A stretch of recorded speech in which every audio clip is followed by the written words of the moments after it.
My name is Peywan Zaitei. I'm Chargé d'Affaires of the Iraqi Embassy. Allow me to warmly welcome you to this seminar on behalf of the organizers, National Museum of Sweden and Spanish Embassy in Stockholm. Thank you very much for attending and for being with us today.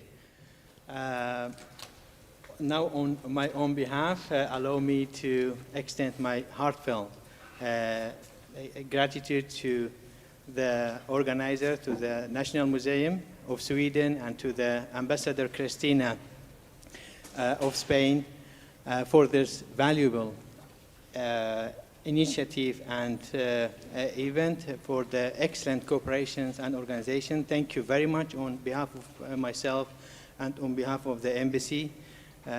Thank you to you and to your excellent team. I'm really happy and absolutely delighted and deeply honored to be part of this important event, and that my country, Iraq, is represented.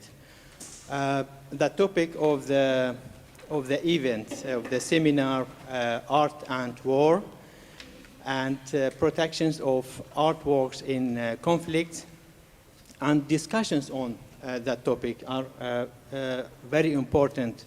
As you know, my rich cultural heritage has been hugely suffering from, or suffered from consecutive wars. The seminar provides an excellent opportunity to engage with the prominent experts. It has not only a prospective or a retrospective value, and the retrospective value of the event is not only that we look back at what happened in the future and to assess and highlight the impact of the war on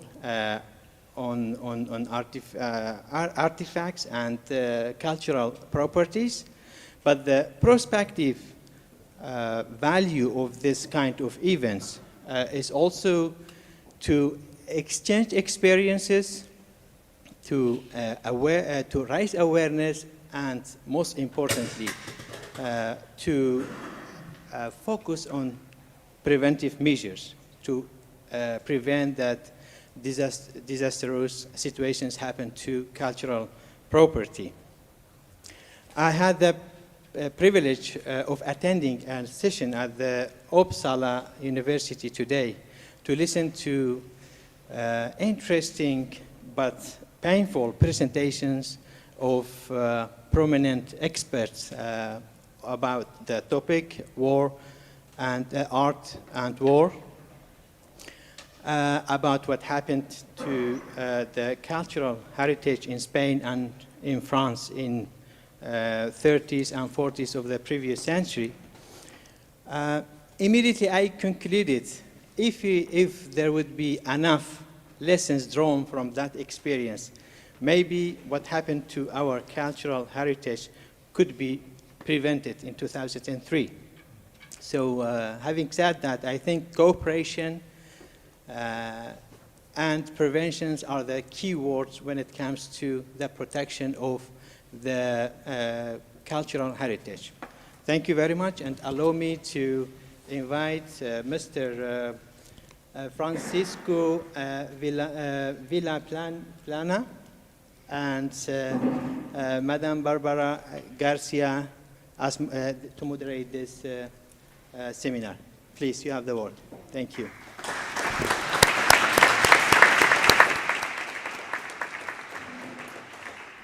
Thank you very much for this kind introduction. So, good afternoon, everyone. Buenas tardes, Gugfel. My name is Francisco Villaplana. I am Associate Professor at KTH, the Royal Institute of Technology here in Stockholm. And I am also the President of ACES, it's the Association of Spanish Researchers in Sweden, where we represent over 200 researchers, Spanish researchers based in Sweden.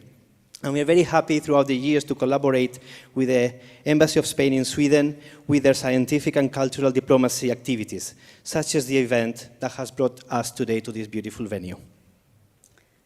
My name is Barbara Garcia, and I'm the finance director of the Fotografiska Museet here in Stockholm and elsewhere. And I have the honor of being here today to present this event together with Francisco Villaplana. So, this seminar has been organized by the embassies of Spain and Iraq in Sweden with the collaboration of the National Museum of Sweden. In these times of conflict and uncertainty that we are living today, we will try to draw attention on the importance of art and the awareness about this that people, artists, authorities have. This awareness has protected our cultural heritage throughout history. The experience of the Spanish Civil War in the 1930s was an example, but also served as a test for the protection of works of art in times of conflict, as you will learn from some of our speakers today. After the Second World War, the UN, under the leadership of the UNESCO, established a regulatory framework that has been essential in the institutionalization and organization of the protection of works of art in conflicts. So in our name and in the name of the organizers, we want to thank the speakers to have accepted our invitation. Some of them have actually done a very long journey to be here today. And also we want to give a warm welcome to the Ambassador of Ukraine in Sweden, who's here with us today. And we want to really thank you for being here, and I would like to give him a round of applause.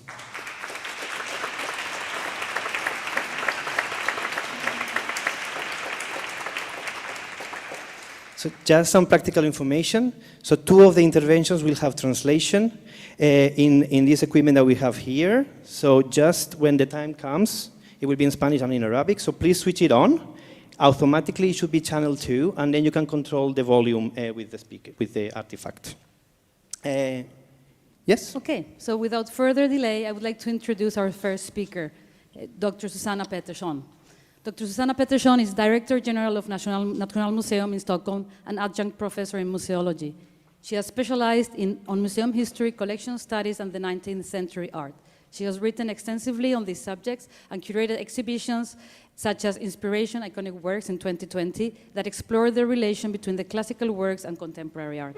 She has an important presence in the international art scenario, especially in the Nordic countries. And today, Susanna Pettersson is going to talk about culture, heritage, society, and values, the role of museums in crisis. Welcome, Susanna.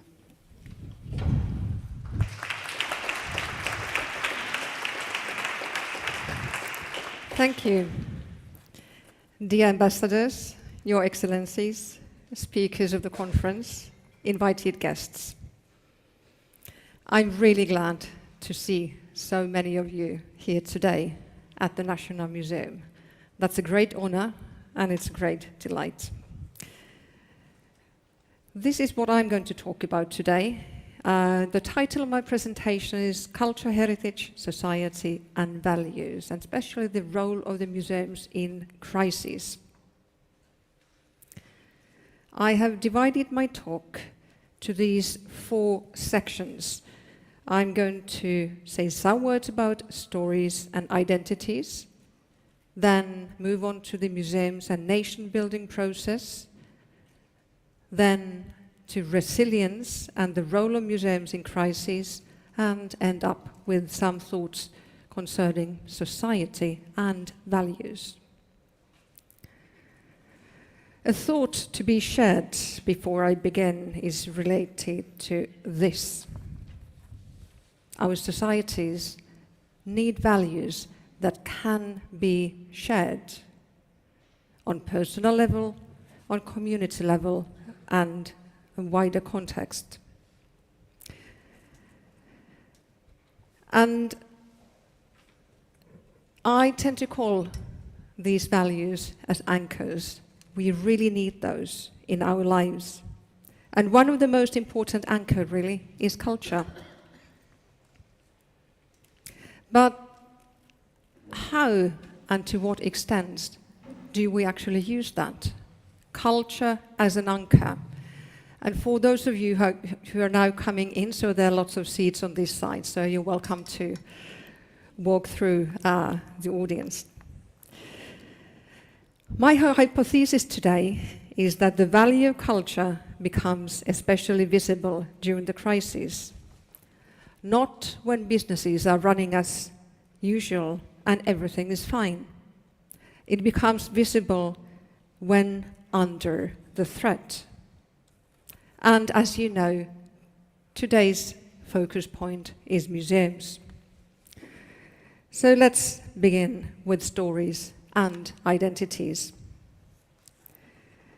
It can be claimed that every nation has a need to anchor its existence and construct its story through collections of objects that reflect the capacity of mankind and that mirror wonders of nature. You might remember these images that are normally used when illustrating the history of collecting, the time of the cabinets of curiosities in the 16th century.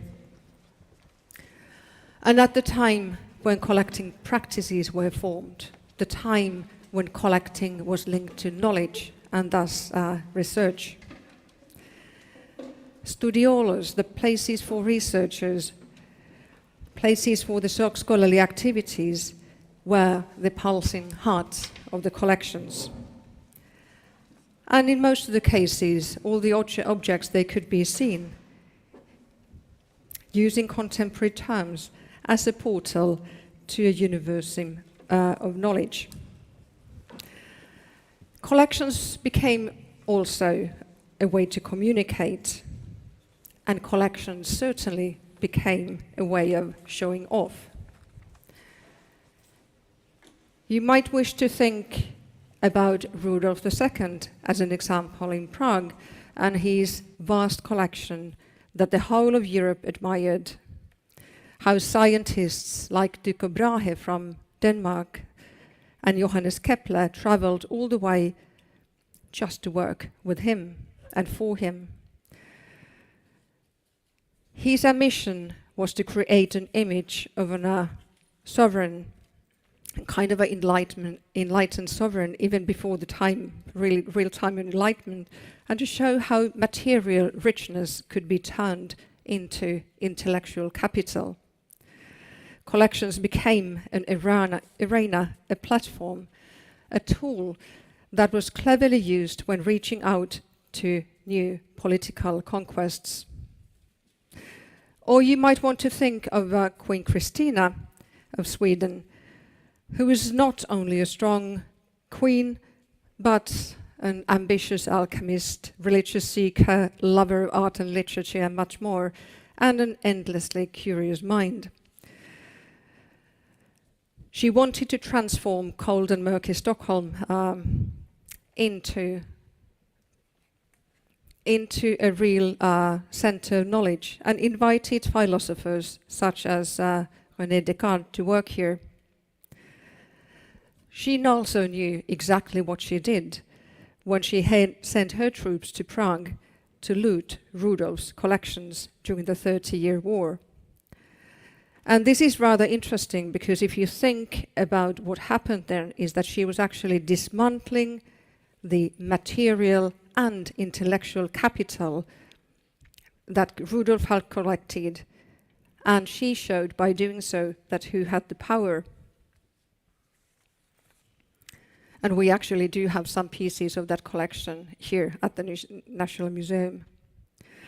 You might also want to think about Catherine the Great, who wished to elevate the image of the Russian nation by collecting a grand art collection to house her palace in St. Petersburg. She used rather innovative and even aggressive strategies to purchase what she wanted, to secure that her country would be regarded as a civilized nation. And she used art and collected as one of her tools. By mentioning these examples, and they are of course many, many more, I just wish to remind all of us of the fact that collecting has been not only passionate, but also political almost from the day one. And it has been always linked to power and identities. The stronger the cultural heritage, the stronger its possessor. It works on an individual level, and it definitely works on the nation level.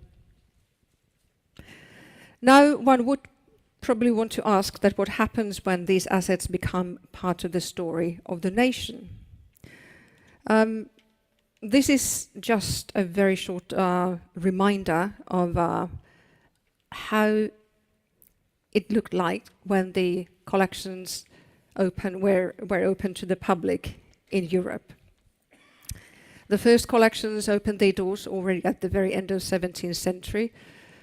Some of them were founded during the 18th century, but the biggest, let's say, era for founding museums was certainly the 19th century, where many of those institutions that are well known today opened these doors to the public. And I'm not going to go in depth with that topic today, but I think that you might want to take this, let's say, image with you. And keep in mind that that was also the 19th century, the time when the different categories of the museums were formed, from art museums to private collections, from encyclopedic museums to museums with a very specific focus. Then I move on to my second part, which is resilience and the role of the museums in crises. Now, let's say that the nations have a strong relation to their cultural heritage. Culture creates comfort and understanding. It's a bridge from the past to the present and between different cultures. It's part of your identity and it's part of the vocabulary. Landscapes, historical paintings, genre paintings, portraits, as well as myths and legends. Could be national portrait galleries that celebrate the men and women to be remembered. Could be monuments that govern the public places.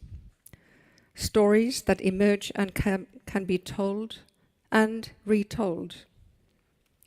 This creates resilience. We know who we are and where we come from. Cultural heritage can even be part of the global experience that we all share. Look at these images as an example. We relate to sites, the places, the works, the stories, even in those cases when we haven't personally visited the sites or seen the works. Knowing about them creates a basis for shared experience. And then we could ask that what happens if all this all of a sudden was taken away? Museums have a crucially important role in the society. As I said, when it's easy and businesses run as usual, and especially when the things are not running smoothly. Museums, and this is an illustration of the National Museum here on the screen for you, they are antennas that catch signals. They are lighthouses that guide us through the fog. And they are fortresses that are not supposed to be conquered. Never. And this is a very important part and related to today's topic, because they are needed and because they are part of our cultural DNA. I would ask you to think of your earliest memories when you went to your local museum, maybe with your mum, your dad, or grandparents, or maybe a friend. You might want to think and remember the lights, the scents, the feelings, the works you saw, the works you maybe talked about. I did the test with myself, and I certainly remember when I was climbing the stairs of the Auditorium Art Museum in Helsinki together with my grandmom. I might have been maybe 4 years old. She was an artist. I really adored her. I adored the building. I remember the huge stairs. I remember the ventilation grids. I don't really remember much of the works we saw, apart this one that is, believe it or not, the Mona Lisa of Finland. It's a painting by Ferdinand von Wright and depicts fighting Caper Kellys. And there are many more memories like that. Later on, when I was already working at the museum, I had my daughter's nursery school group visiting the museum, and I had said, yes, we can go through the collections together. And there we were, sitting on the floor, talking about this painting, Helen Skärbeck's Convalescent from 1888. And I had my 4 or 5-year-old daughter sitting in my lap, and all of a sudden she says, "Mummy, my tooth fell off." And that's also a memory that's very much attached to the feelings, the experiences. The point why I'm sharing you these little stories is that museums are definitely part of our memories, especially when the world is collapsing around us. Museums are part of my memories because they present continuity. They present the shared stories, and they do present resilience. We know who we are and where do we come from. Now, what happens when our culture is at threat, or more specifically, what happens when collections are bombed, burned, destroyed, and stolen?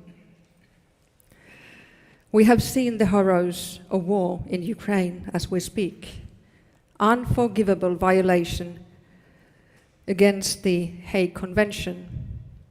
Churches, archaeological sites, libraries, theatre buildings, monuments, and museums severely damaged or destroyed.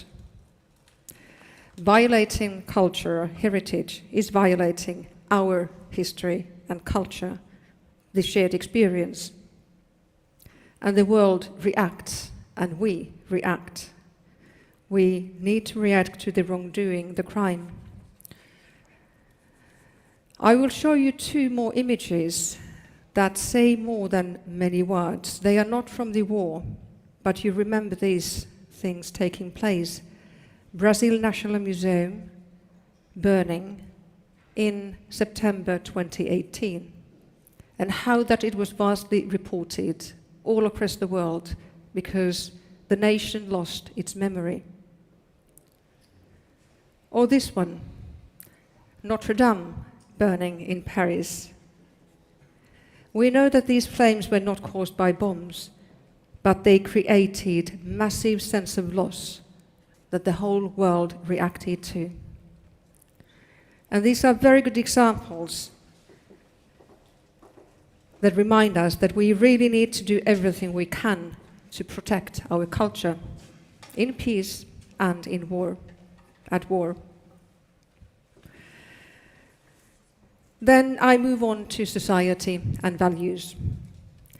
We need to work for the better society that stands for values that all of us can share, values that our children and grandchildren can be proud of.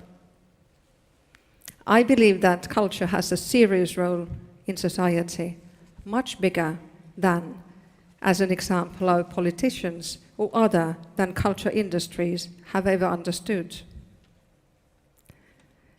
And I'll say some short words about why. Well, think about a country, any country, without culture. If you delete everything from the architecture and design to poems, concerts, books, theatre plays, museum collections, exhibitions, much more, what would be left? Nothing. Nothing to talk about. And this is an important notion because our societies, they tend to be very economy focused. But without culture, there's no content. Lars Strannegård, who is president of the School of Economics in Stockholm, published a year ago an excellent book called, in Swedish, Kunskap som känns, En lovsång till att lära sig något nytt, which is freely translated, a tribute for learning new things, which explains why it is crucial for everybody studying at the School of Economics to understand art and literature.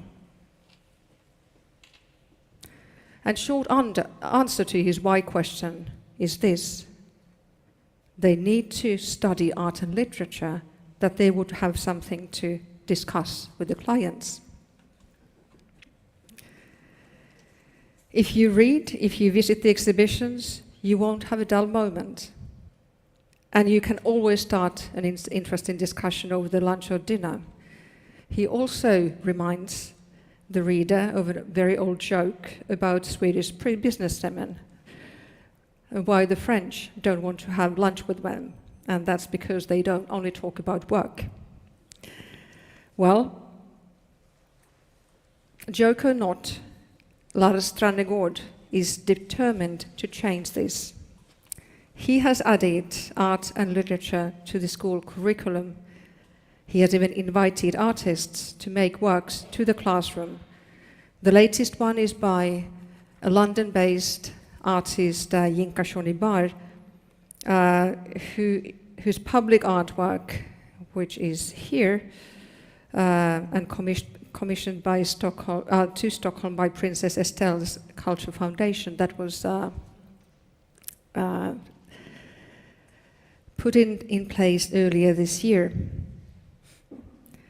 And this brings to my final point, which is about society and values.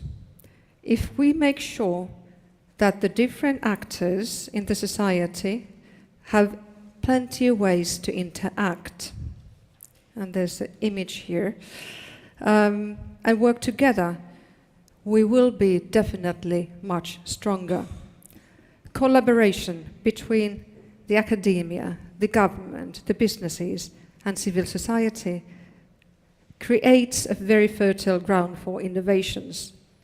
And the more we work together, the better understanding the society at large will have concerning the value of culture. Culture becomes society's capital that creates the cornerstones for communities and nations, contributes to the well-being at many levels.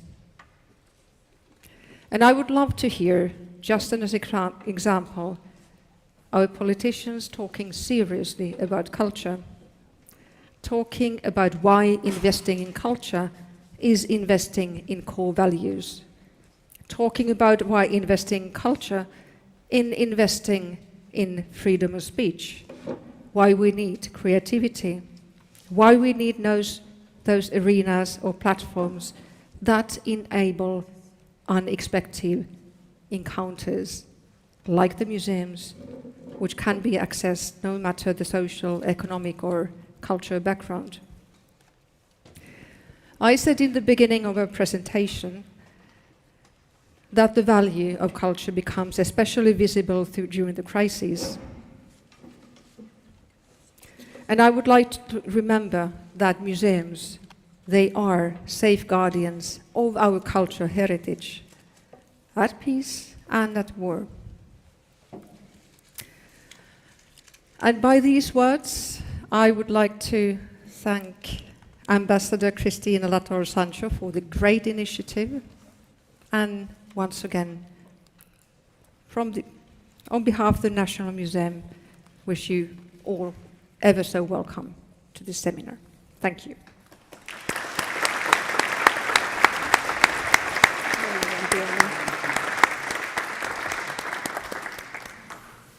Thank you very much, Dr. Susanna Pettersson, for your powerful words. It is my pleasure now to introduce our next speaker, Professor Arturo Colorado, who, in spite of having recently a medical surgery, wanted to stay with us today. So thank you very much. So Dr. Arturo Colorado Castellari is professor at the Complutense University of Madrid, considered an expert in the study of heritage in times of war. He has curated various exhibitions and has directed the international conferences Heritage, Civil War and Post-War at the Prado Museum in 2010 and at the Institute of Cultural Heritage of Spain in 2017. In 2019, he directed at the Prado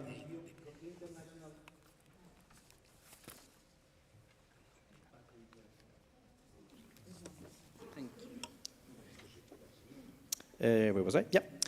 So in 2019, he directed at the Prado Museum the International Symposium Museum, War and Post-War on the occasion of its bicentennial and the 80th anniversary of its evacuation and rescue, whose minute book has been just published.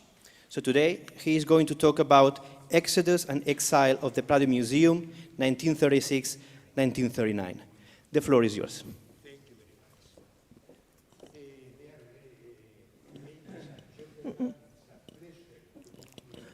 Sorry.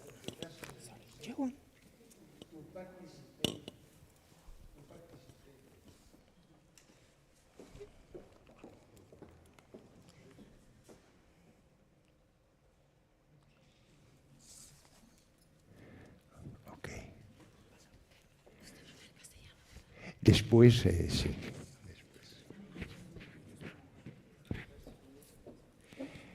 Good afternoon. It is a pleasure to be here at the National Museum to participate in the seminar Art and War Protection of Works of Art in Conflicts. First of all, I would like to thank Mrs. Cristina Lafuente, Ambassador of Spain in Sweden, for her kind invitation to participate in this event. The title of my intervention is Exodus and Exile of the Prado Museum, 1936-1939. I am going to speak in Spanish with the simultaneous translation, but the PowerPoint is in English for a better understanding. Thank you. So,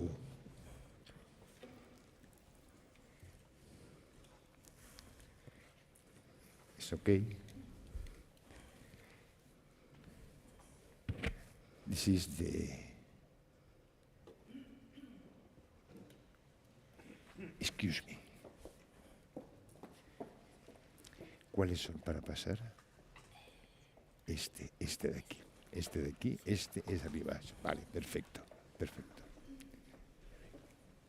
So este es el esquema fundamental. This is a fundamental el schedule patrimonio artístico en peligro, of the la evacuación del Museo del artistic Prado, heritage in danger, el Comité Internacional the evacuation de of the Museos, Prado, the International Committee of la Museums, firma the signing del of acuerdo the de Figueira Agreement, salvamento e and the inventario de salvage las and obras inventory salvadas, y después of the la reivindicación saved art de una deuda and the fundamental reivindication que tenemos con todos aquellos claiming a debt que that we have participaron with en all of este them gran salvamento that de obras. participate in saving all this Empecemos con, art.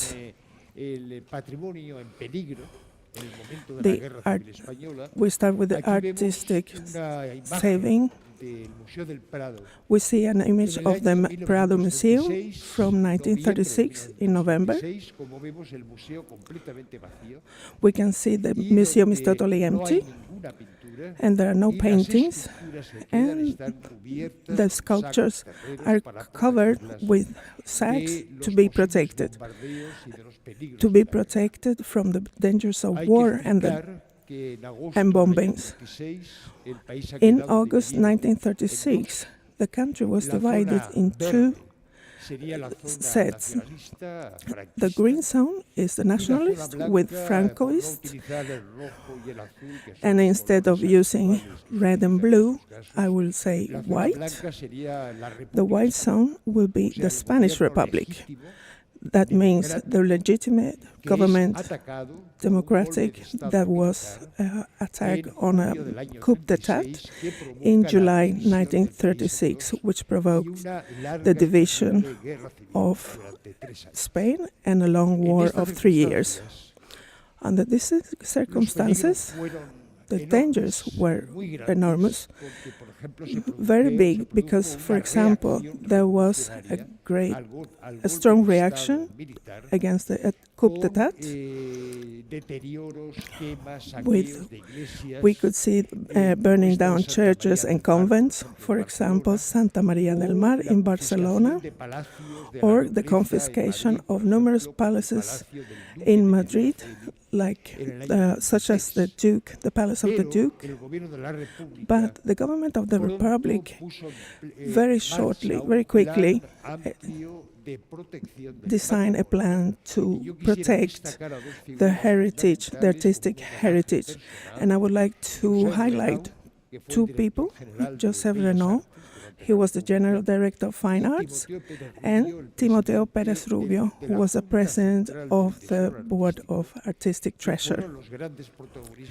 And they were the main heads to design this project, and from the beginning until the end of the war, until the piece of work came to Geneva. For example, the protection of covering two of the fountains, like Cibeles Fountain and Neptuno. They were covered with big brick structures against the bombardments.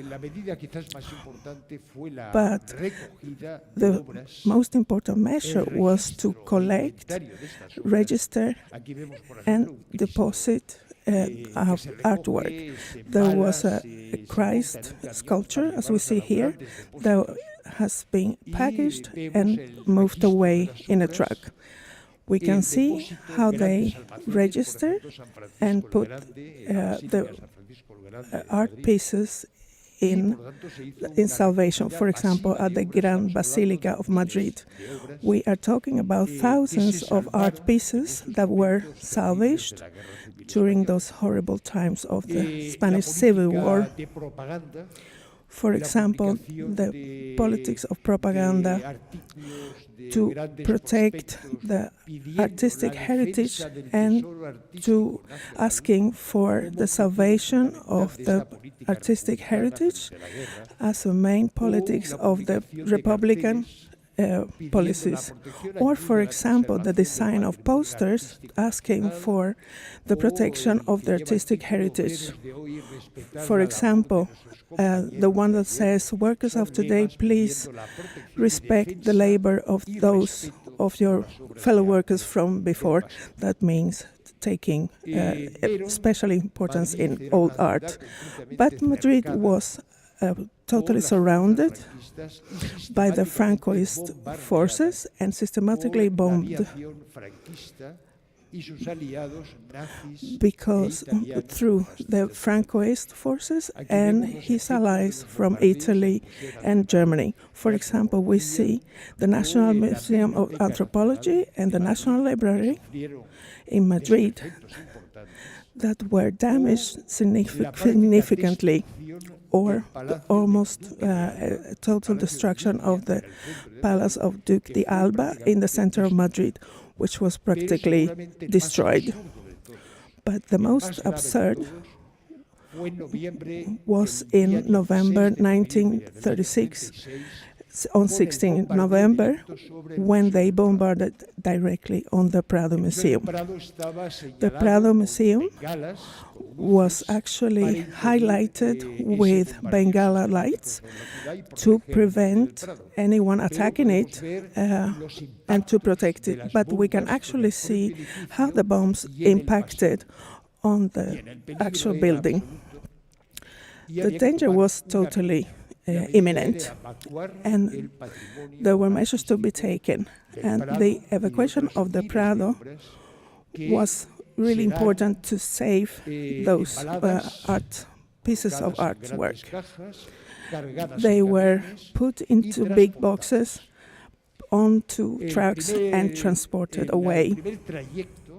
And the first destination was from Madrid to Valencia, and within time, as war develops, then they are moved away from the areas of the war.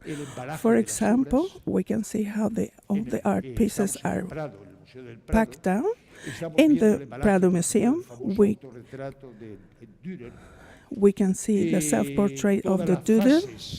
You can see all the different phases of the emballage, and also the trucks in front of the Prado Museum and different transportations with destination to Valencia.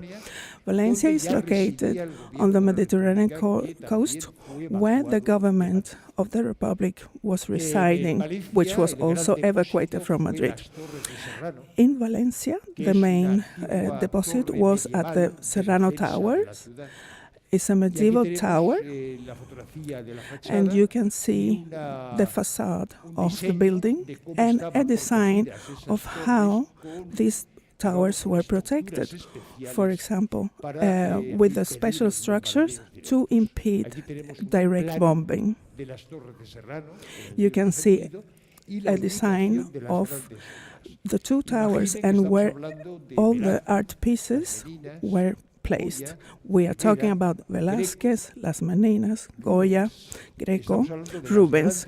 We are talking about the most important pieces from El Prado Museum that were salvaged. We can see here the Meninas during a visit from foreign technicians that wanted to check whether protection measures were enough. And one of them came from the Tate Gallery, and he wants to see the Meninas. They are taken out of the box, and we can see Timoteo Rubio, who is the president of the board, in front of Velázquez painting. But as the war continues, we can see how the Francoist forces advance from Teruel towards Castellón on the Mediterranean, with the aim of dividing the Republican territory into two pieces. But the government of the Republic decides to transport the art pieces from Barcelona to Catalonia, so transported them one more time. In the course of this transportation, there was a most important accident because the truck transporting Goya's 2nd and 3rd of May was bombarded, crashed against a house. And Goya's May 2nd suffered a lot of disperfection, and it was on the northern Catalonia, and there a total restoration was carried out. There is another deposit, and that is the castle of Fernando Figueras, in Figueras, and the deposit came to be a talc mine. It had a safe deposit and a series of protection measures, and there were hundreds of pieces from the Prado Museum saved. Eventually, the Francoist troops managed to cut out to the Mediterranean. So now their aim was to conquer the rest of Catalonia, northern Catalonia. And now, with that danger in mind, the solution was to move the art again. The Francoist troops moved further north of Catalonia on 28th January, 2nd of February, and on this, under these terrible circumstances, an international committee of museums was created in 1939. And we'll talk about it. The first member was José María Sert, who was of Catalonian descendants, and he was living in France. And he had decorated the Palace of the Nations in Geneva, and he was very concerned with the fate of the art pieces. And he took contact with Joseph Avenol, the Secretary General of the League of Nations, and he proposed to form a group of to manage to evacuate the art pieces to France. Then we have David Weil from France. He was a president of the board of National Museum.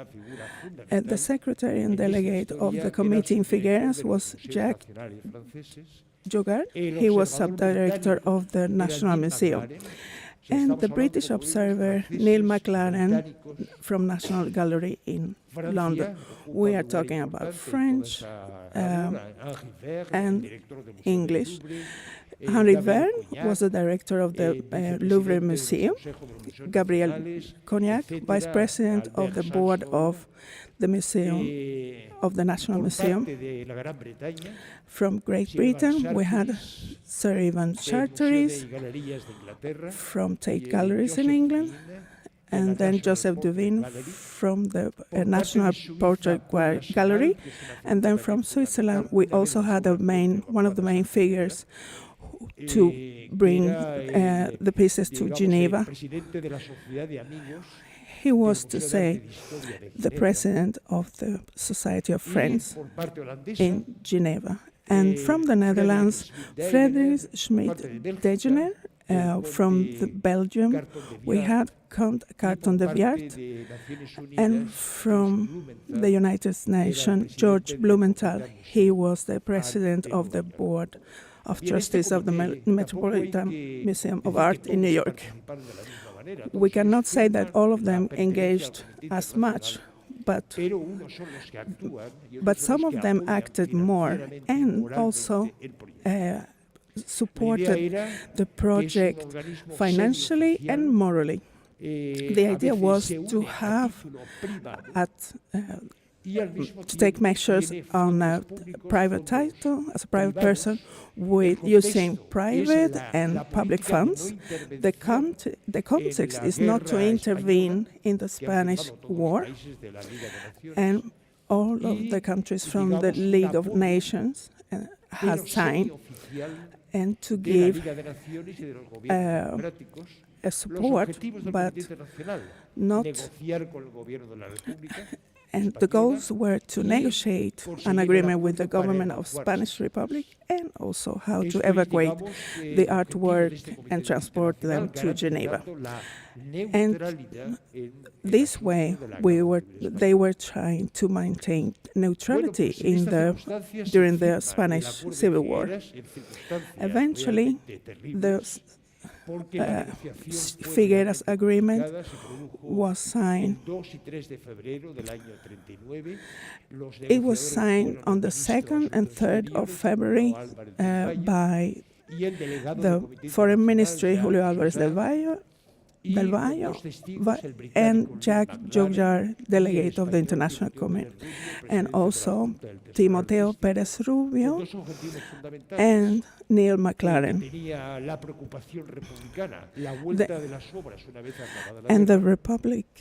The Republicans' main concern was the return of the artwork, and also that no institution could confiscate the work of art.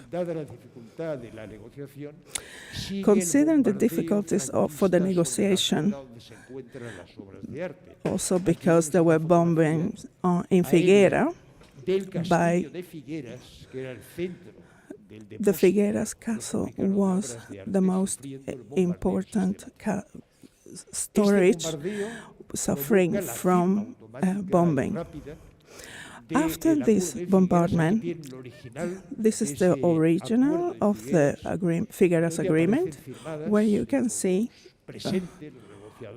the agreement signed by some of the people present and the witnesses, and those who were added to guarantee the return of the art pieces. And I want to reinforce that the return of the artwork to Spain meant that it would go back to Franco, actually, to the Franco forces, actually the forces bombarding the artwork, and they want to be kept in Spain. These were the purposes of the agreement, was to salvage the artwork The parties of the agreement are a legitimate committee, an international committee, which was of a semi-private body, and a support, an unofficial support from the League and governments of democratic countries. And the Republic wants to save the artwork, but they decided eventually, after considering a bombing and an exodus of Republicans, and they want to put it to salvage. So eventually there was a salvation and inventory.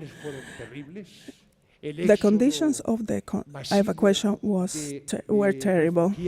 There were huge amounts of refugees with cars, trucks, and war material. There were terrible conditions, but in that context, and including a systematic bombing of the Francoist aviation on that area, in despite of Jose Maria Terra asking for a decease of the bombing. And finally, during the 4th and 9th of February 1939, there are 71 trucks transporting the most important art pieces for salvation. This is how the artwork comes to France, and they are taken on a train and taken further to Geneva, and then taken on to the Palace of the Nation. Now we can see the Swiss registration on the track, and actually the Palace of Nations in the back. At the end, the art pieces have arrived, and they have unloaded the art, and an inventory had to take place. And this was the first task to be done after the boxes were unloaded and opened. And, for example, there were Las Meninas, Goyas, El Greco, and these are some of the members of the International Committee for the preservation of Spanish artwork. And there is a copy of Timoteus Rubio's ID with a picture in front of the Palace of the Nation. There are 4 groups concerning the inventory: tapestries and rugs, paintings and drawings, some artistic objects, sculptures, documents, manuscripts, and books. And, for example, only concerning Prado Museum, there are 542 paintings. So the inventory is finalized, and we can see different pictures from the moment it was going on. We can see a painting from Spanish art from the 16th, 17th century, and we can see that the inventory is interrupted by the Francoist pressure, and the artwork had to be delivered on the 30th of March, just one day before the end of the Civil War, of the Spanish Civil War. And the art had to be delivered to the Francoist forces, and it was just one day before. And now the moment is here to claim a debt after so many horrible circumstances.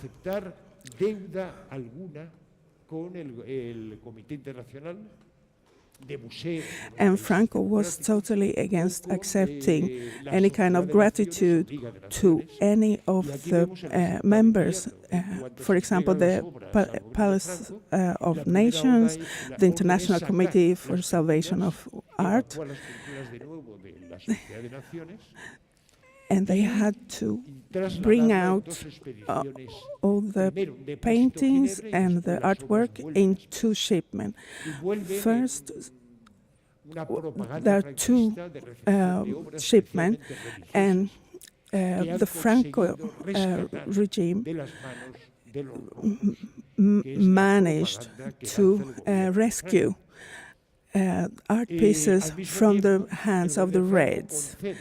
And Franco eventually actually gave the art pieces to the Geneva, and this is a picture of the main hall in the gallery, and you can see the big tapestries from the Spanish royal palace.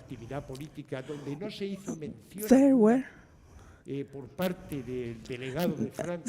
was Franco's ambassador in Switzerland did not mention any kind of gratitude to the International Committee or to the League of Nations. All the promotion surrounding the exhibition of the Prado paintings in Geneva, the promotion were put in shops, in public places, and here are some of the halls where the paintings were hanging, and we can identify Velázquez, Rafael, and Goya. And here are some of the most important pieces of the Prado Museum. This was a great artistic happening. We are just around the corner from the Second World War, and the economic benefits from the Franco government was there were economic and political benefits, and it was the first act of international act of the Franco government to pronounce their victory over the Republican forces.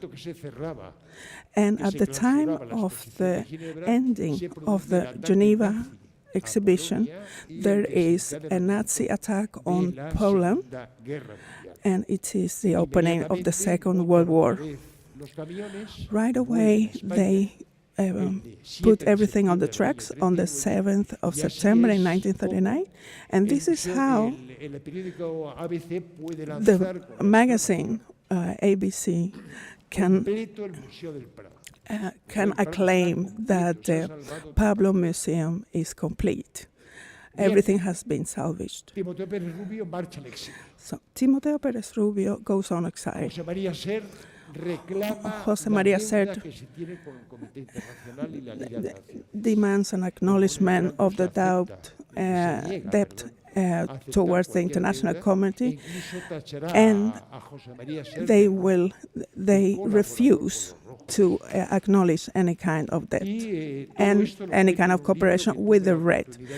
All of this I talk about in my book that was written in 2008, and it was a marvelous opportunity to promote and only 70 years later, the democratic government of Spain acknowledged publicly the gratefulness to the International Committee. And here are some of the art directors, of museum directors that were present there and in front of the Meninas. We set up an exhibition on 2010 in front of the facade with the boxes and the trucks in front of the museum.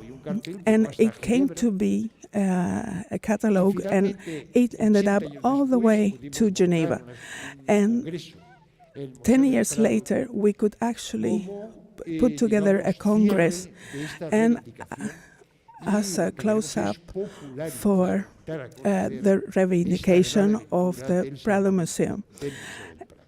And this was the way to celebrate all.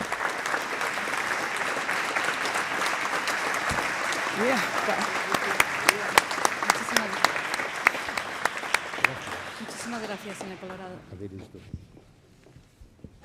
Okay, yes, thank you so much. Our next speakers will be Mireia Capdevila Candel, together with Dr. Francesc Vilanova y Vila Badal. They have prepared this talk about the art of Catalonia during the Spanish Civil War, 1936 to 39. Dr. Francesc Vilanova y Vila Badal is professor in contemporary history at the Universitat Autònoma de Barcelona. He's director of the Carles Pi Sunyer Archive and coordinator of research group on dictatorships and democracies. His professional career has focused on the study of Catalan exile of 1939, the political cultural history of the Franco regime post-war in Catalonia, and the Franco dictatorship repression. Mireia Capdevila Candel is coordinator of the Carles Pi Sunyer Foundation and doctoral researcher at the Center for Studies on the Dictatorship and Democratic Periods of the Universitat Autònoma de Barcelona. She has written several books on Spanish Civil War, the bombings of Barcelona during 36 to 39, or the international diplomatic presence in Barcelona during the Second World War. She has also been a curator for exhibitions, and she has done recently Museum in Danger, Safeguarding an Organization of Catalan Art During the Civil War at the Museu Nacional d'Art de Catalunya. Their talk today is about the art of Catalonia during the Spanish Civil War. Good afternoon. Yeah, good afternoon, everybody. Thank you for the presentation.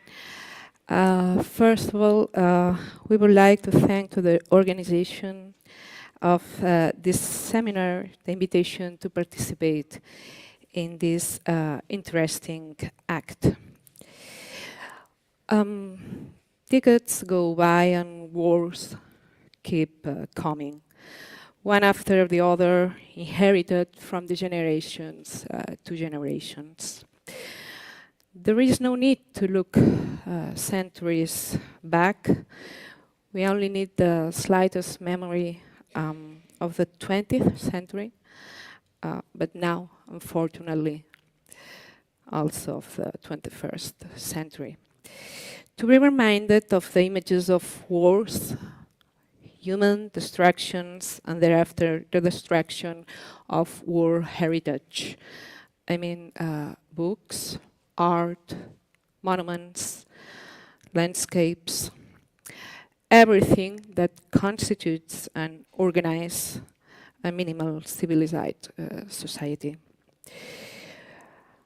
I think that we have the images of the Great War in Europe, reims razed to the ground, barred libraries, lost art.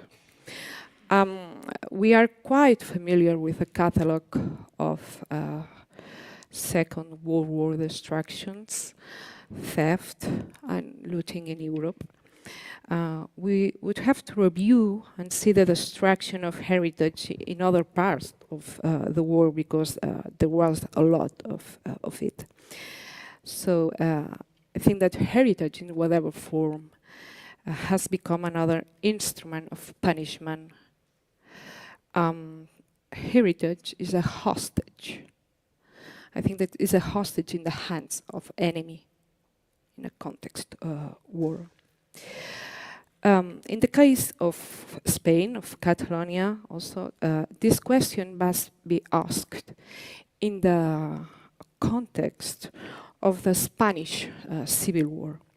In the 1930s, Catalonia, Spain, within the framework of the Second Spanish Republic, was an autonomous region in the management of cultural heritage. Last year, unaware that we will be extremely curious due to the outbreak of the war in Ukraine, we inaugurated this exhibition, Museum in Danger, Safeguarding an Organization of Catalan Art during the Civil War. in the National Museum of Art of Catalonia in Barcelona. This exhibition was created by Professor Francesc Vilanova and myself, and I have to say that it had an extraordinary reception and success. And well, in this exhibition, we try to explain what happened to Catalan art during the years of the war. Well, here you can see the hall of the exhibition that was a result of a project joined with several institutions that worked together to get it. As you can see, the exhibition mixed original artworks, photography, maps, poster, films. So it's a complex exhibition, not only an art exhibition. Well, just in a few words, to say the National Museum Art of Catalonia was created in 1934, thanks to the initiative of Joaquim Folchi Torres, who was the director of this museum, who implemented an ambitious museum plan for Catalonia. From the beginning, this institution welcomed the major collections of Catalan artistic heritage, from Romanesque art of the Pyrenees to the oil paintings of Picasso, for example. So here, two images, and the first one, the Romanesque art room, the second one, the Gothic art room, and the next one, the first one is the room of painting of Isidre Nonell. He's a important Catalan painter from the beginning of the 20th century, and the second one is Picasso's room. However, the coup of July 1936, when the Spanish Civil War started, halted the trajectory devised by Folchi Torres. The revolutionary uphill and fascist revolt endangered the integrity of the museum and its collections, along with the entire Catalan artistic heritage, public and private, religious and secular. So in summer 1936 started the Spanish Civil War. The fascist uprising caused a deep crisis with the Republican institutional system, which was used by the most radical social and political sector to try to promote a revolutionary process with a strong anti-clerical slant. So the religious, anti-clerical, and artistic heritage, as well as many of men and women of the church, was the main focus of this attempt of revolution. What was left was a landscape of material destruction and a violent death. The urgent safeguarding and public and private heritage began as soon as the fascist uprising and revolutionary wave broke out. We have to say that everything that was saved from destruction and burning was moved in the first instance, at the two first weeks, was moved to the National Museum of Art. So the museum was the first deposit in the first weeks, where it was classified, as you can see, it was classified and catalogued. One important idea in these photographs is that all immense task of saving heritage was carried out by the hundreds of volunteers, who collaborated selflessly through the country to save the artistic treasure. The same was done with the country's large private collections, not only for the public, but also with the private collections, and in particular with the large collections in Barcelona city. For example, Cambó, Plandiura, Güell, Espona. The large collections were safe and safeguard protected. Through decree made by the Catalan government, these collections were placed in the custody of the Generalitat, the Catalan government. After the revolutionary outbreak of July 1936, Catalan government founded the Heritage Safeguarding Service. So the service was able to save and catalog much of the country's artistic heritage. However, at the end of September of 1936, unfaced with the fear of possible new disturbances, attacks and bombings of the fascist enemy, it was decided to move all the artwork of the National Museum of Catalonia. And here start the first period of movements around the territory. So it's the, as we said, it's the first period of works in route. And the first movement is Barcelona Olot. The ideal place was a church, was the church of this small village, which became the first deposit on movement. The reasons of these displacements, these movements around the roads, were therefore first to move the works away from Barcelona in search of a calmer political and social environment. Second, to remove them from urban centers that were at risk of becoming military targets for fascist aviation. And finally, to bring them closer to the border in case they need to move to France. So to the south, from the south to the north. Therefore, the artistic heritage of the country was moved around Catalonia in hundreds of expeditions. Here you can see 4 images of one expeditions where the artworks were loaded in a trucks and start the expedition around from Barcelona. It's for that we said that the image that best exemplifies this task is that of the expedition of trucks, loaded with works of art traveling along Catalan roads in this month. Here you can see the interior of the church. Sant Esteve d'Olot is the first deposit, and as you can see, it's absolutely full of work, of art, of all eras. Here you can see Romanesque art, Gothic art, contemporary, but there are also paintings, sculptures, carvings, so all was moved to the first deposit.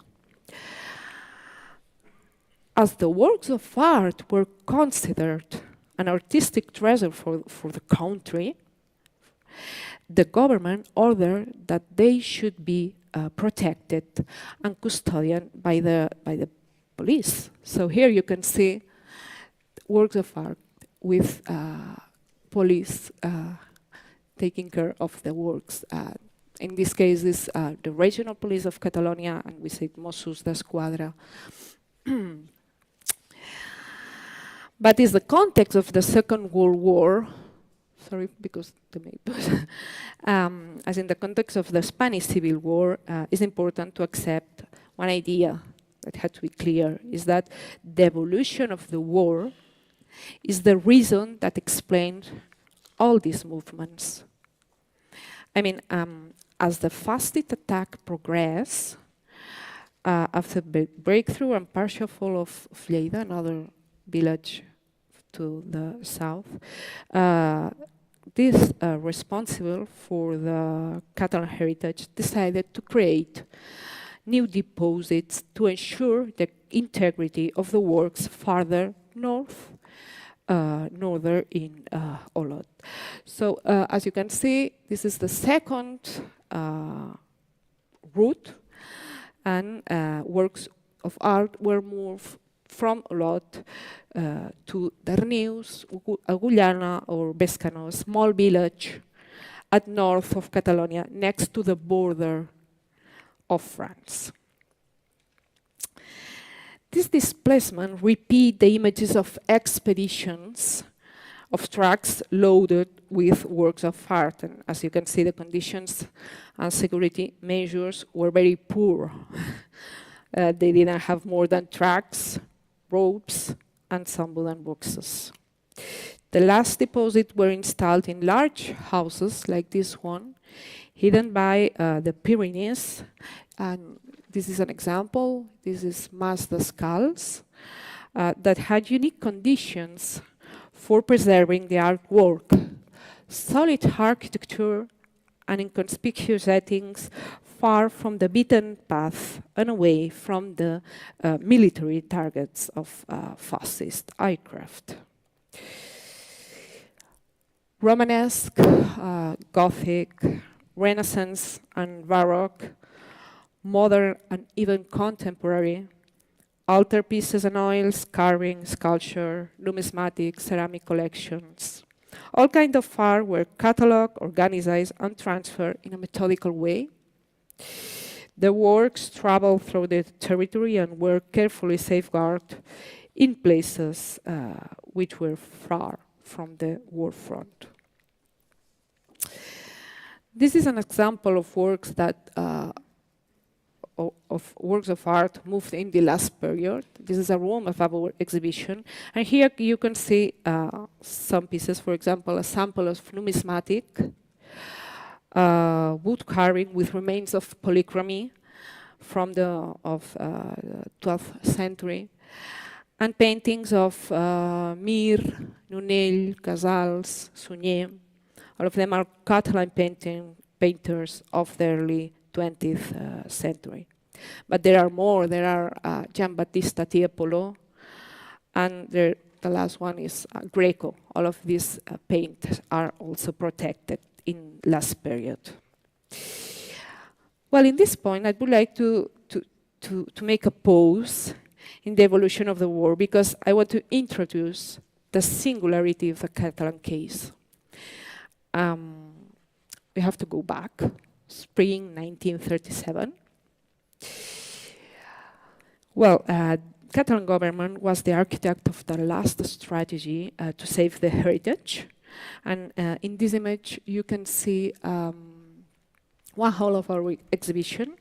And here we explain this important episode that was this exhibition.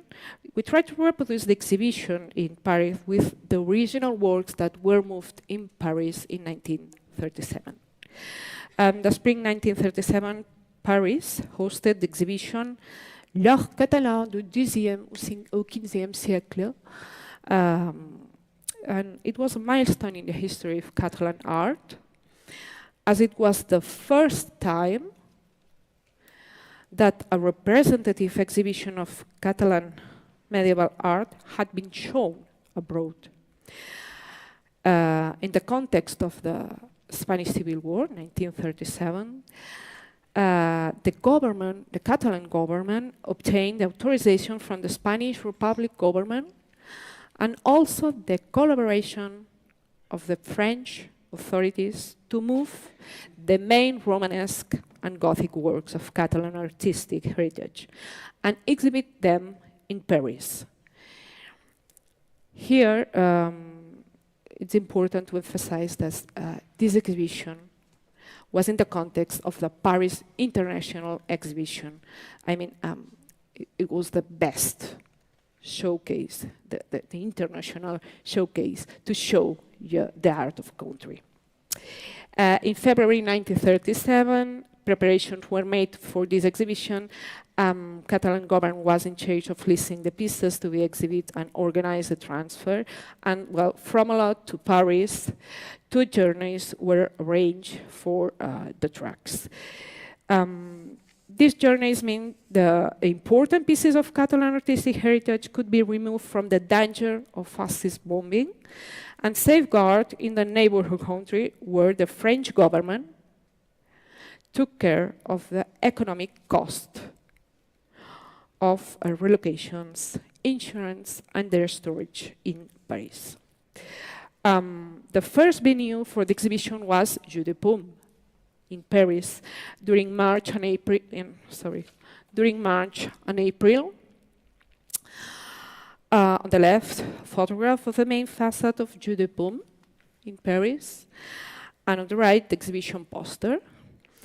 It proved to be a success with the general public and allowed those with knowledge and interest in European medieval art to discover a highly valued heritage unknown on the continent until then.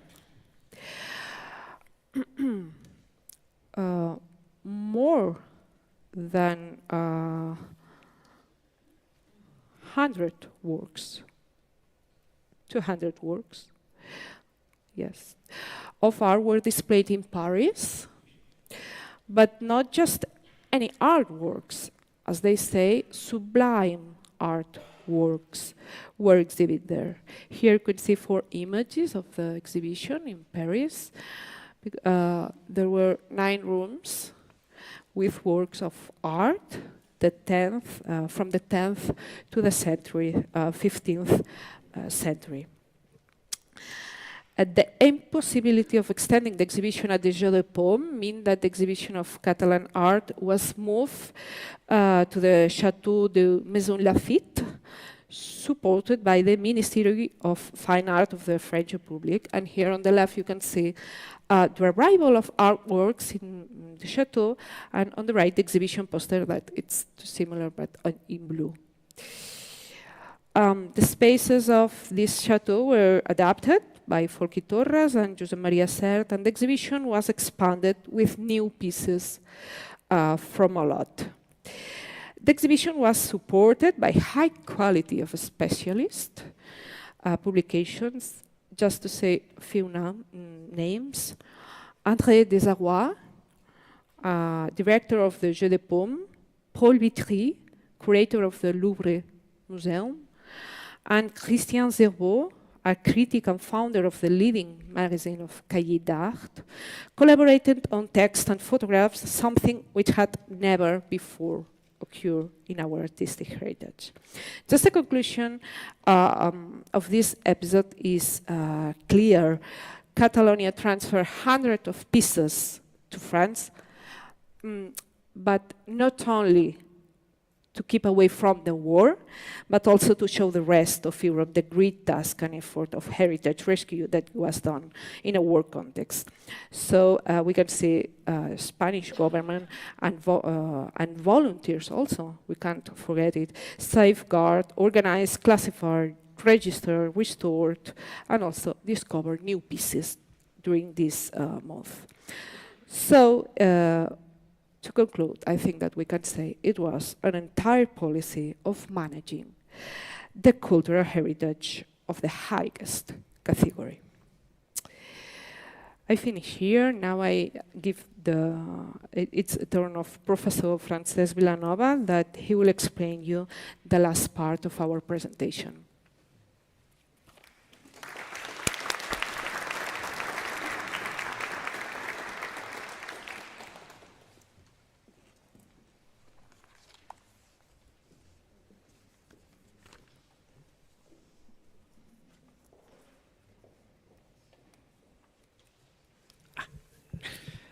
Gracias.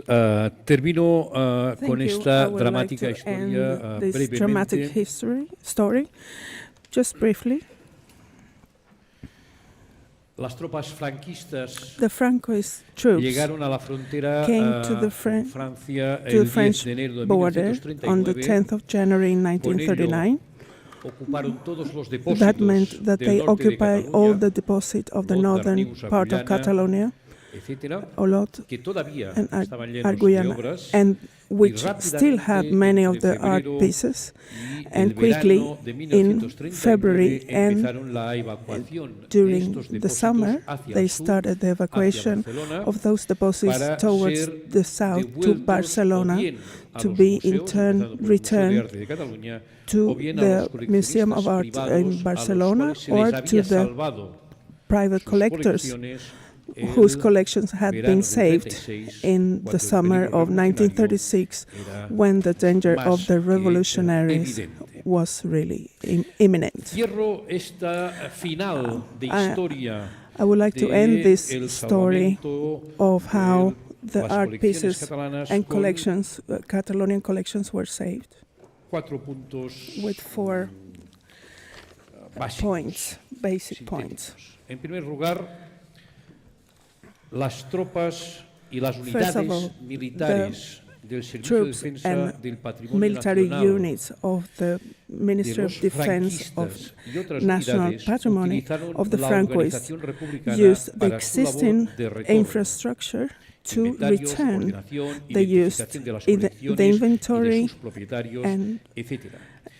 all the routes caso and no the list of recuperaron nada, owners, no and salvaron they nada, did not ni protegieron recover nada. or Los saved franquistas se anything. limitaron a recoger los The depósitos Francoists perfectamente only organizados por las autoridades republicanas, dedicated the time tanto to gobierno de la put República together como del gobierno all the catalán. shipments from the Segundo lugar, se categorization devuelven that had been done prácticamente previously. todas las colecciones Almost privadas all of the de private forma collections íntegra. were Todas las grandes returned colecciones privadas integrally. catalanas que en el verano All 36 of the Catalonian se salvaron private de collections la were destrucción o de la saved from desaparición, destruction or disappearance. fueron devueltas en su They were casi returned integridad, con almost algunas excepciones with very de few carácter exceptions. menor.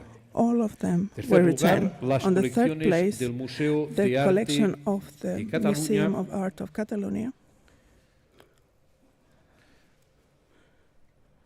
regresaron también íntegramente, they returned excepto algunas integrally, pocas except ausencias for a registradas, few algunas absence obras registered de of pintores, some pero of the también artwork obras of artísticas, painters, but also que other artistic sumaron work, al final menos which de summoned 300 less obras than en el 300 conjunto de las works miles of art, de obras que fueron evacuadas. if we count in Las about obras de las 1,000 exposiciones de París, different de art Paume y pieces. Maison Lafitte, regresaron en The septiembre de exhibitions 1939 of en un tren Paris, especial, they came todas back in y a en perfecto estado de specially conservación.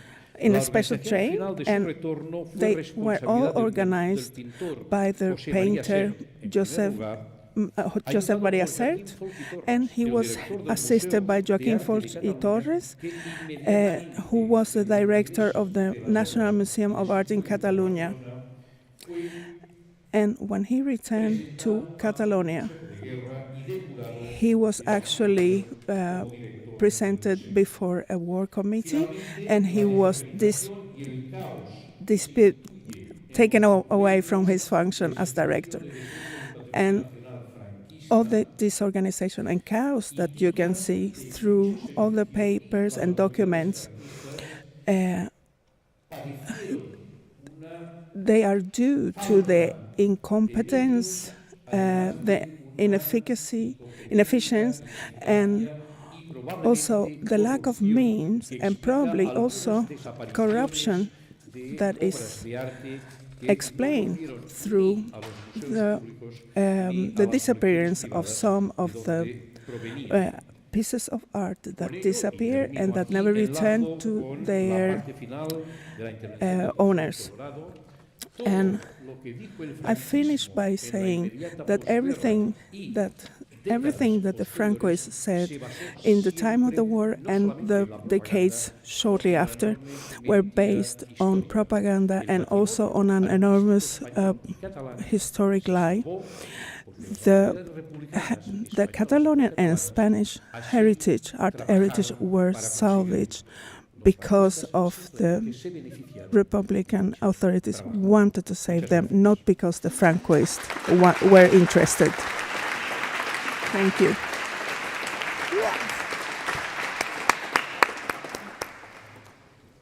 Thank you very much.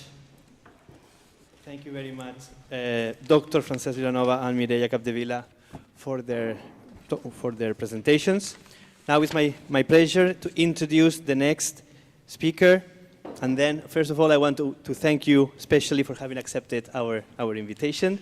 So Dr. Negui Mathieu, she's been dealing with protection of arts and also in the Louvre during the Second World War.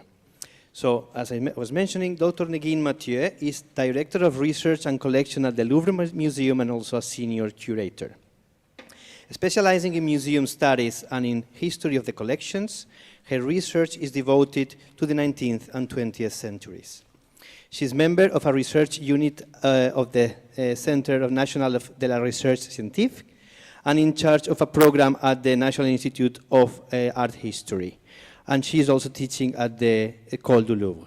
So today, she will talk about prepare the worst, protect the future. So protections of works during war. So thank you very much.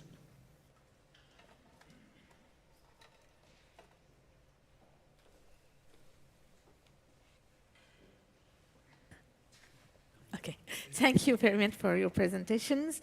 And it's for me a pleasure and an honor to be here with you for this important and interesting seminar. And I would like to express all my gratitude to the organizer and the ambassador of Spain in particular, and the director of the National Museum for this idea, this invitation, and all the organizations. So after the exodus and exile of the Prado Museum and the Catalan Museum, I present the plan for safeguarding artworks in the Louvre during the World War II and how preparing for the worst was protecting the future.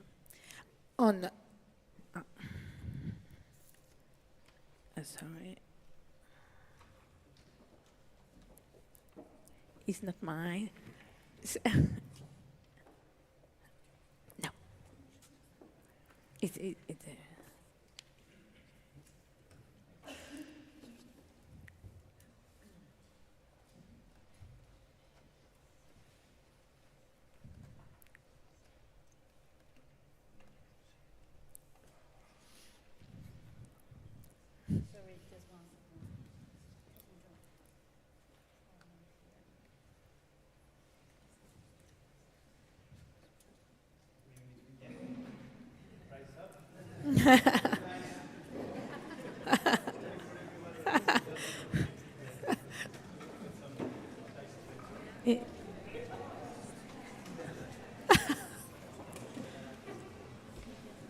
Oh, no, it's before I see. No, yes, the before.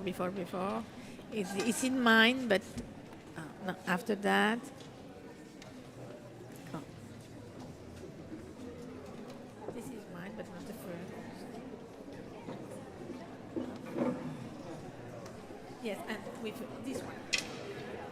So after that, yes, this is mine. No, it's okay. Yes, perfect. So, perfect.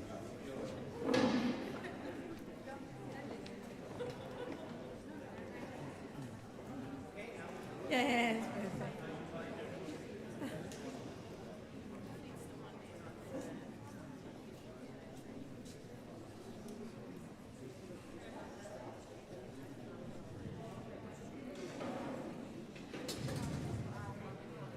Yes, now please, you're welcome to take your seats back. And now, after this short pause, it's again a pleasure to introduce. So please, welcome and thank you very much.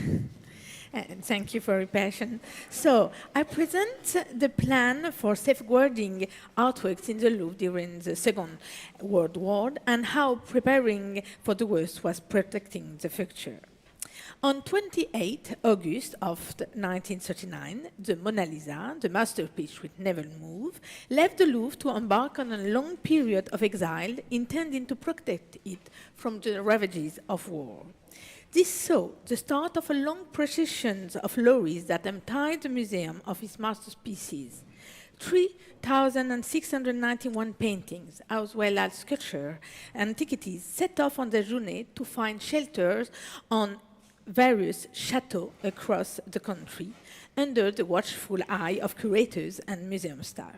A few years later, when a BBC message of June 1944 described the Mona Lisa as smiling, this was thanks to the carefully crafted, ambitious plan set in motion by Jacques Josard, that you know him, now the director of the Musées Nationaux, who, having been involved in evacuating museum collection in Spain during the Spanish Civil War, Josard was an active player in the international debate on the safeguarding of artworks during armed conflicts.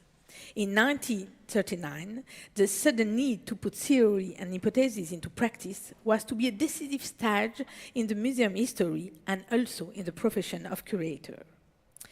Action, in fact, arising from emergency situations always draw on previous experience. The devastation wrought by World War I and the damage it caused to architectural heritage, like, for example, the Cathedral of Reims, had clearly demonstrated how vulnerable artistic treasures are. In the light of such disaster and complexity, the interwar period between the two wars saw the development of an academic and institutional approach seeking to ensure the lasting protection of cultural heritage in the future. This was especially true in France, and the curator of the Louvre, still deeply affected by the 1871 fire at the Louvre that had posed a great threat to the museum, during the days of the Paris Commune, were particularly receptive to the issue. So the destruction of museums in northern France during the First World was still ingrained in the collective memory. The inherent challenges of heritage conservation now assume both a theoretical and practical aspect.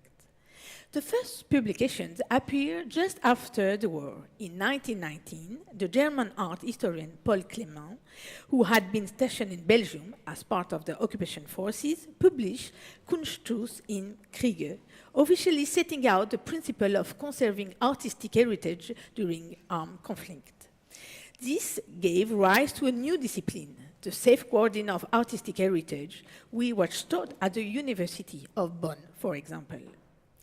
The International Museum Office, the IMO, got involved with the support of the League of Nations, while the scientific journal Museum, as you see, took up these discussions through a number of articles on safeguarding heritage in wartime that put forward a strong belief, first in the museum's role in averting the disaster of war, and as well as seeking to guard against the often irreversible devastation that war could cause. There was a need for consensus between nations in order to promote joint actions, the only way, in fact, to protect heritage in the face of conflicts. As early as 1936, the arduous task of evacuating the Prado, which suffered repeat threats of bombing during the Spanish Civil War, highlighted the reality of ever-present danger, as well as the need for concerted action between different countries and collective responsibility in the event of destructions. The notion of common heritage of humankind was increasingly championed in the international institution. And the IMO was committed to promoting draft international convention so as to shrine in law the safeguarding of cultural property. While no definitive format was adopted for this legislation initiative, international cooperative measures were indeed implemented at the time of the Spanish Civil War. The democratic world's greatest museum joined forces and created an international committee between 23 and 29 January, as the professor explained, with the Republic government. And French, like Henri Verne, Jacques Josard, David Weil, Albert Sanchol, but also Great Britain, Switzerland, Netherlands, Belgium were there together. It was the first time that a large-scale evacuation had been conducted to safeguard artistic heritage during armed conflict with this committee. In the wake of this successful attempt, the need for transportable artwork to be stored in the safe place, far from the danger of military operations, became fully apparent through Europe, with air raid being the most widely feared threat. Artwork were to be conserved away from built areas, factory, communication roads, bridges, or any place that may represent a strategic target. The challenge now was to prepare for the safeguarding and transportation of artworks as effectively as possible. The need for sound organization in event of any major evacuation seems therefore obvious. From 1938 and 1939, the aim was to settle all matters and issues that had been encountered regarding storage facility, transportation and protection of the artwork to be evacuated. However, the scale operation involved all departments of the Louvre, the National Museum of France, and the collection of other museums. That's the responsibility of Jacques Jaujard and Henri Verne. First, they decided which works were to be moved. The masterpieces were to go, and the most fragile works were to stay, while a representative selection was made for the rest of the collection so as to ensure a coherent overview of the holdings. By this reasoning, they opted to evacuate most of the paintings and for choices to be made for the other departments. For example, safeguarding in situ was preferred for the Department of Decorative Arts. Protective measure was therefore called for within Paris itself. Some of the most valuable collections that needed to be left in the French capital were taken to the Banque de France, while others were stored in the Louvre's basement areas, beneath staircases, for example, or in the most secure rooms. As in the First World War, walls were made out of sandbags to protect the more vulnerable seats, and sculpture decoration, like the Parthenon's relief. Neither were those in charge of watching over the works forgotten.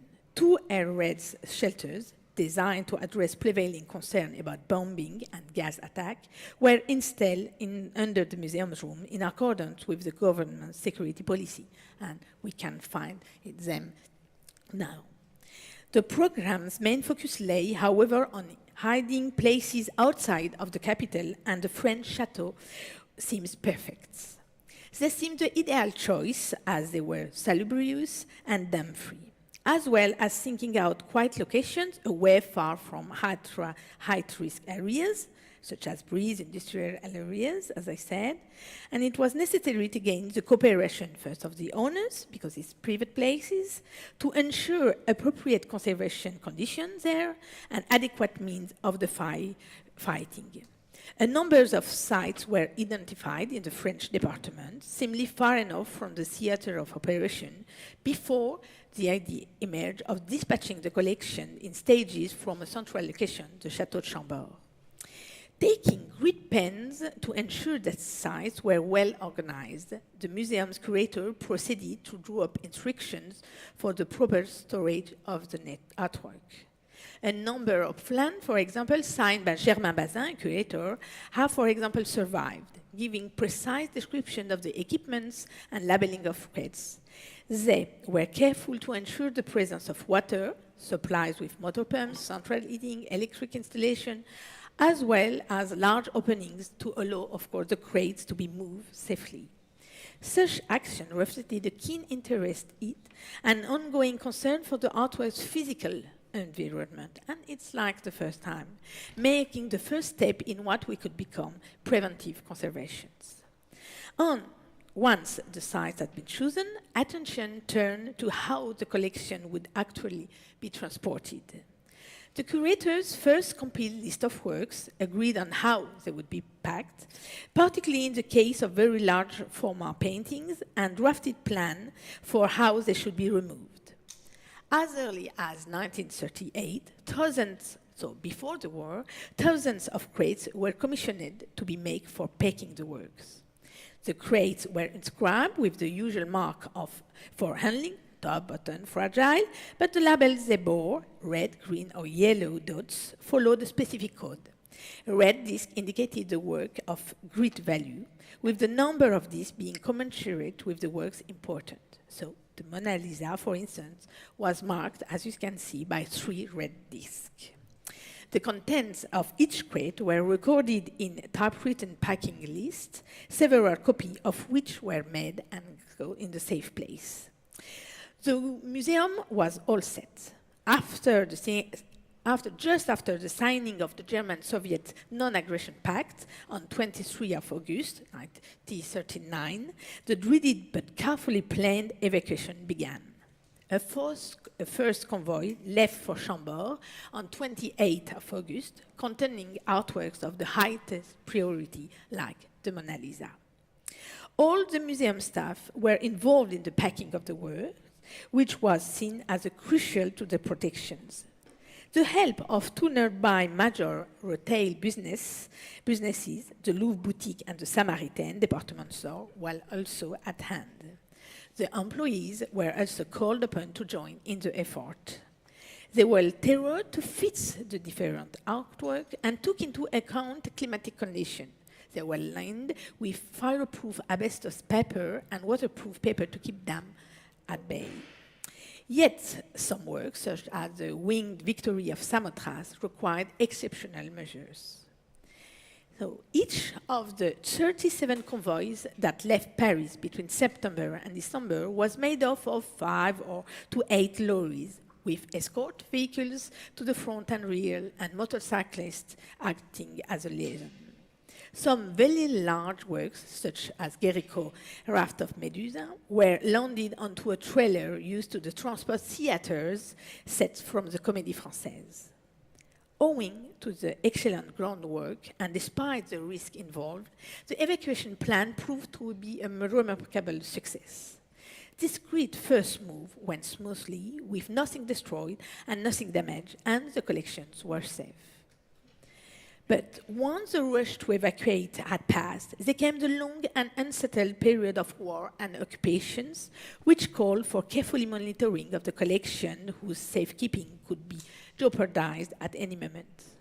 With the German offensive of May 1940 and the Wehrmacht's incursion into the French territory, the security of the storage site needed to be reassured and potential relocation considered. The repositories north of the Loire were deemed unsafe, and some of the work, the painting in particular, were to be transferred to the south of France. So there is not only one move, but several in these years. Convoys of museum masterpieces, therefore, ran alongside the mass exodus of French people, like just before in the Spanish War. Once troops entered Paris in the armistice was signed on 20 June 40, it soon became clear that further moves would be needed, either because of the war itself or because of the conservation conditions that were sometimes unsatisfactory. By the end of summer 40, it was therefore decided to transfer the works in late September to the Museum of Montauban. Once again, however, this was only temporary, as the arrival of German troops in the southern zone in November 42 meant that the museum's location was now dangerous and became too close to the strategic objective of the bridge. So they decided to change again and suggested the Château de Montal. So all these progressions through the sheer number of its work and the exceptional value of the masterpieces means that the Musée du Louvre accounted for a larger part of the French National Museum network. But the holding of regional museums were nonetheless not left unprotected. So museums in city, especially near the coast, were evacuated at the same times. In 1942, the Museum of Dieppe, Caen, Rouen, Brest, Nantes, La Rochelle, Bordeaux, Bayeux, followed by those of all the major cities, were evacuated using similar methods. By the late 1943, there are more than 7,000 artworks that had been deposited in 44 different sites. In early 44, France once again became the potential scene of military operations. With the D-Day landings on 6 June 44 and the advance of the Allied troops, the situation underwent a radical change, and we have a lot of bombing at this time again, and some destruction. Yet, away from the coast, the last 3 weeks of the occupation were not without risk for the collection.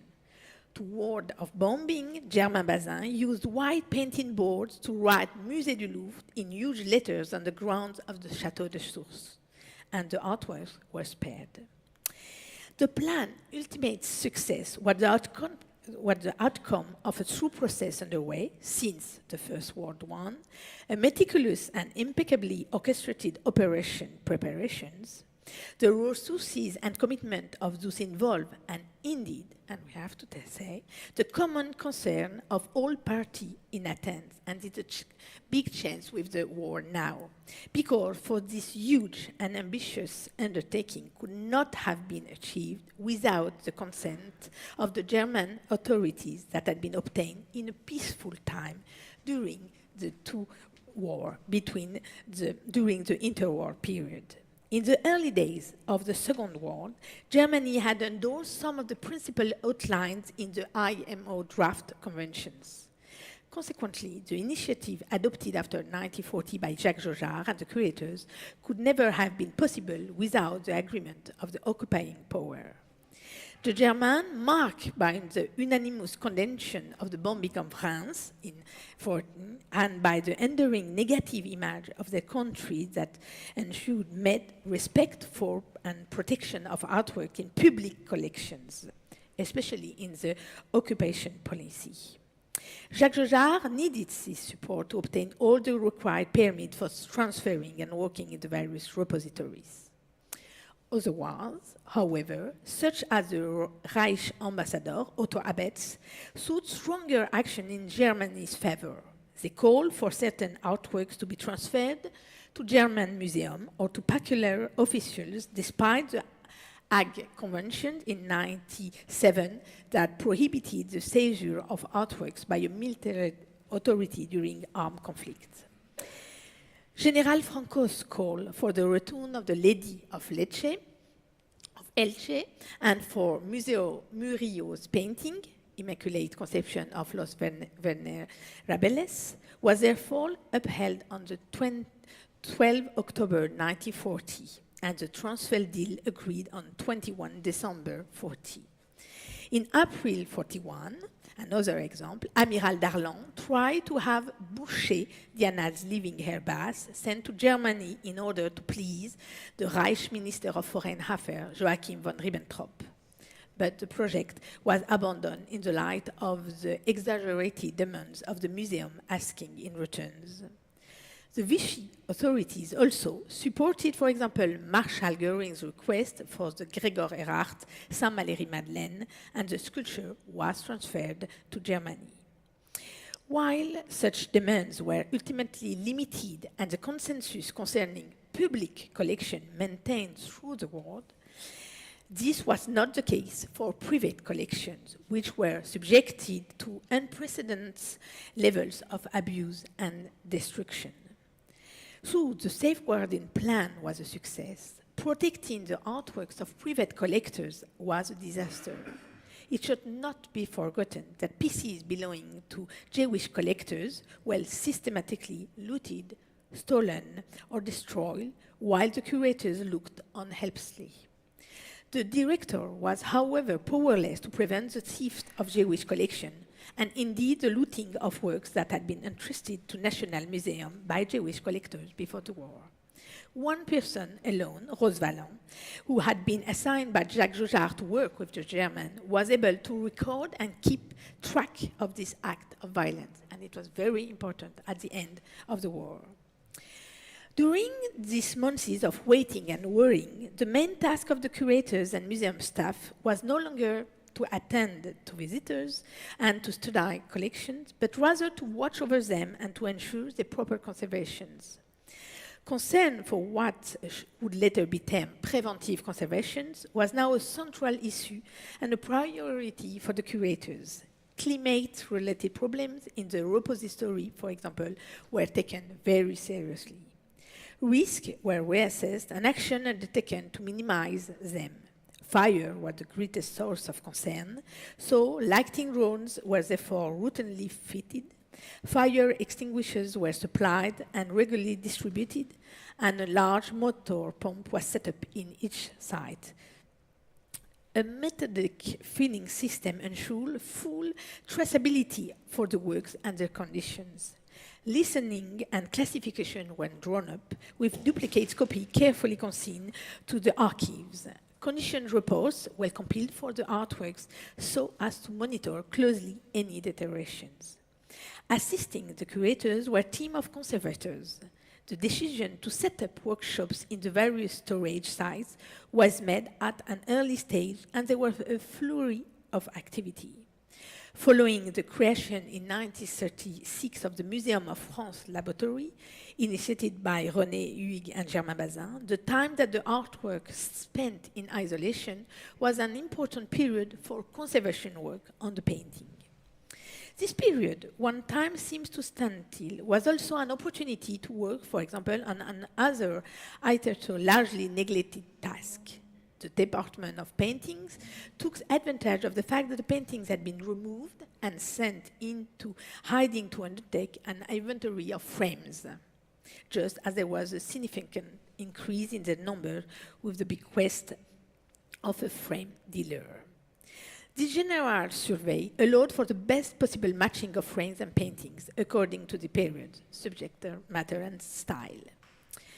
Once the war was over, the museum started to tell of these recent experiences with triumphant accounts of what they had been through. The Louvre slowly came back to life with the partial reopening of the museum of the historical rooms on 5 October 1944. Yet, it was not until Germany surrendered on May 1945 that arrangement could be made for the artwork's return. It was still far too early to start thinking about the museum's reopening as normal, but the Louvre decided to put on 2 exceptional events for its visitors who were free to return to the museum. The success of the 1939 exhibition in Genova that told the story of artworks safeguarded during the Spanish Civil War and which had attracted 400,000 visitors and inspected over 3,000 articles set a fine example to follow. In summer 1945, there was an exhibition entitled L'activité des musées pendant la guerre, Museum Activity During the War, and it focuses on the photographic reports made through the war at the time when a succession of photographic agencies and freelance photographers came to the Louvre and recorded this period. Like in Spain, we have a lot of pictures and photography of this period. The exhibition included informative displays panels with photographs. Brief captation accompanied the spectacular images that reveal the scale of the evacuation plan, presented view of the chateau and of the daily task of the curators, ensuring the martyr's pieces protection.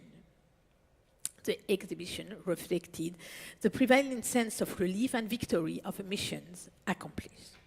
The Louvre had been lucky at this time, and the museum history had been enhanced by a spectacular episode that still hold lesson for us today. The huge passion convoy of trucks filled with masterpieces foreshadowed another long thread that began for the Louvre in 2099, in the peacetime, of course. The risk of decennial flooding events in this time, in the case of high water levels of the nearby river Seine, forced the Louvre to devise a new plan to safeguard its collections. On 8 October 2019, the Louvre Conservation Center was inaugurated in Liévin. The now well-established practices of preventive conservation, whose roots date back to the Second World War, means that this new move of the century can be approached with confidence. This conservation center is planned also to be used as a refuge for endangered cultural heritage of other countries, as defined in the final declaration of the 2016 Abu Dhabi Conference. Thanks a lot.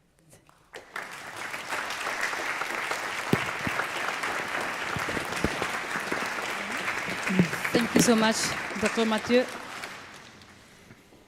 Our next speaker this evening is Dr. Fakir Mohammed Hassan. We are especially grateful for his effort to come to this event with a long journey from Baghdad. Dr. Fakir Mohammed Hassan is the Director General of the Public Arts Department in the Ministry of Culture of Iraq. He has a bachelor's degree of the Academy of Arts and a master's degree from 1980. His PhD in philosophy of modern painting by the University of Babylon II. Dr. Fakir organized 9 personal exhibitions in Baghdad and Amman. He has participated in many exhibitions and workshops in Arab and European countries since 1979 and has won many awards related to arts. Dr. Fakir Mohammed Hassan will speak today about the long story of art and war in Iraq, the current state of play, and the way forward for the international assistance. Welcome. Thank you. Thank you. Ladies and gentlemen, it is the 7 o'clock. Good evening. Okay.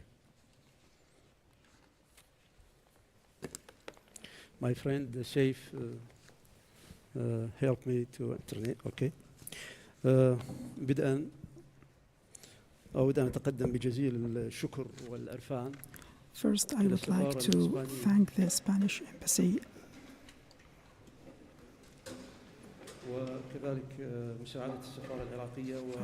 and also the Iraqi Embassy and the Swedish National Museum for this opportunity, which I found very timely and important in discussing a very important topic, which is talking about art and war.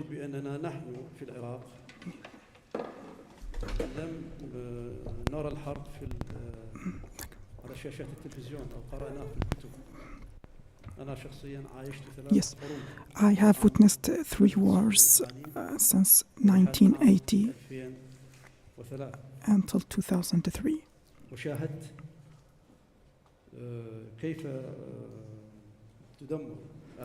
And I witnessed how artifacts were destroyed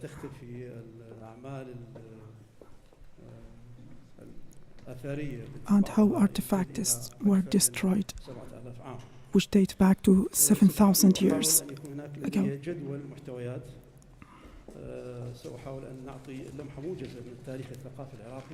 I will give a summary about Iraqi heritage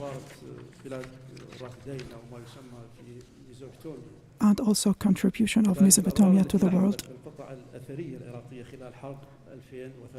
and also the damage to the Iraqi artifacts during the 2003 war, and efforts of recovering Iraqi smuggled artifacts, and finally the need for international cooperation.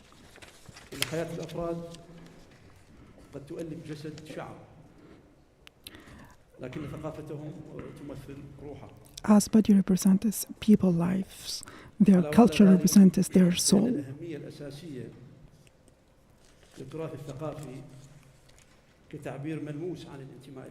The fundamental importance of cultural heritage as a tangible expression of collective belongings and shared bonds of people places a duty on status on the international community to protect sites and pieces of cultural significance.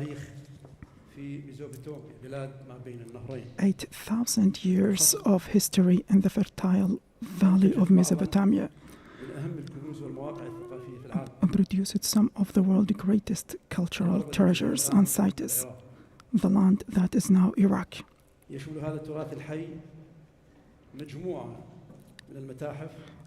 This rich heritage includes a collection of extraordinary museums and libraries, as well as historic buildings, old cities, and hundreds of important archaeological sites.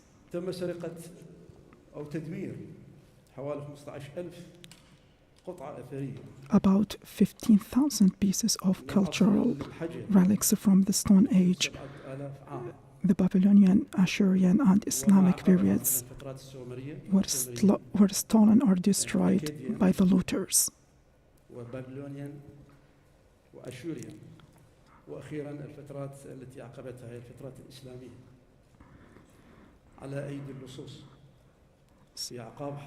So that happened during the 2003 war. The Mosul Museum was also destroyed, and also ancient cities of Hatra and Namrud were destroyed. وتم تهريب أعداد كبيرة من الآثار. And large number of artifacts smuggled when ISIS militant took control of large territories in northern and western Iraq in 2014. في شمال العراق وغربه عام 2014. أكثر من 10,000 موقع في العراق معترف بها رسمياً. More than 10,000 sites in Iraq are officially recognized as archaeological sites. غير محمي ولا يزال الكثير منهم But most of them are not safeguarded and many still being looted. الشعور بتدمير بلاد ما بين النهرين القديم. The destruction of ancient Mesopotamia, land of the two rivers, must be felt everywhere in the world, as stated in the world of the Iraqi anthropologist Bahnam Abu Suf, who once said, كل من يقرأ ويكتب أو يحرث الأرض.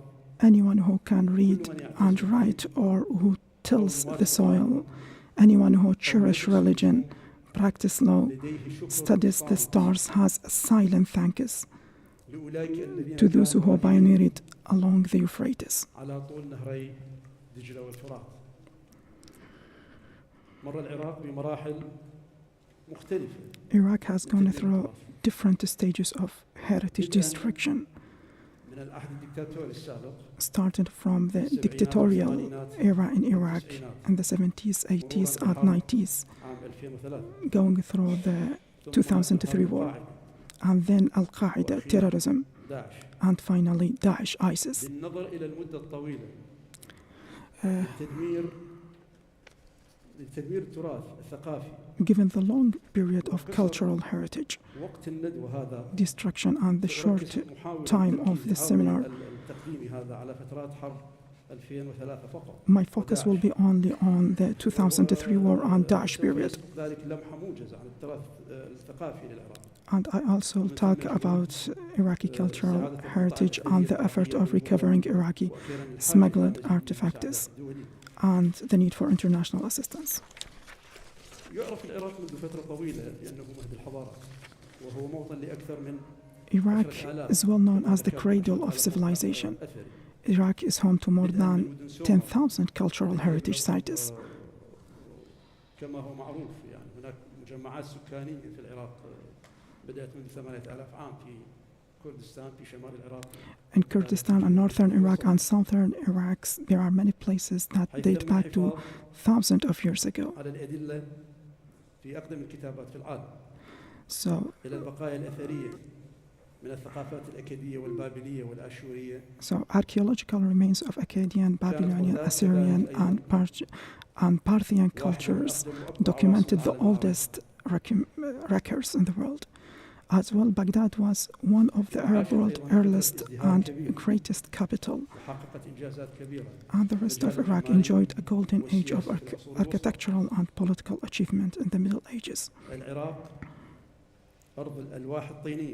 Iraq is a land where clay tablets, cylinder seals, painted murals, ziggurat, and temples and palaces shed light on life in ancient times. إن هناك عدداً هائلاً من الجواهر الأثرية. More recent monuments such as Ottoman palaces and public buildings, as well as the work of modern international architects, have great value in Iraq history. We will focus on two of Iraqi sites that put on the list of the UNESCO. First, Hatra. الذي حصل فيه العراق على شرف إدراجه في قائمة تراث العالم. It was listed on the World Heritage List in 1985. ومملكة الحضر من أقدم الممالك العربية. And the kingdom of Hatra is one of the oldest Arab kingdoms in Iraq, specifically in the northwestern plain of the Mesopotamia. تمركزت مملكة الحضر في مدينة الحضر. The kingdom of Hatra was centered in the city of Hatra, على بعد 110 كيلومترات من بغداد. around 110 kilometers away from the city of Ashur. من مدينة أشور. نحو 60 كيلومترا أيضا. ظهرت مملكة الحضر في القرن الثاني والثالث قبل الميلاد. Hatra kingdom appeared in the 2nd and 3rd century BC. and was ruled by 4 kings who continued their rule for nearly 100 years. Second, Babylon. Babylon was one of the most important archaeological sites in Iraq. The city was the capital of the most famous monarchs in ancient history, such as Hammurabi, who established the first legislation in the world, and Nebuchadnezzar, who built the Hanging Garden that came back from the 7 wonders of the world, as Alexander the Great chose it to be a new capital of his empire. The contribution of Mesopotamia civilization to the world. في حضارات الأمم كانت بلاد ما بين النهرين مهد العديد من الاختراعات والاكتشافات القيمة. Mesopotamia was the birthplace of many valuable invention and discoveries. واختراع أقدم شكل من أشكال الكتابة في بلاد ما بين النهرين. It was the place where agriculture began. أول وسيلة مواصلات. The earliest form of writing was invented in Mesopotamia, as were the first means of transportation, beside many other inventions and discoveries that we will highlight some of them as follows. First, agriculture and irrigation. Ancient Mesopotamian farmers cultivated wheat, barley, cucumbers, and other different foods and vegetables. They used stone hoes to plow the ground before the innovation of the plow. The Tigris and Euphrates rivers that surround Mesopotamia made irrigation and farming a lot easier and more convenient.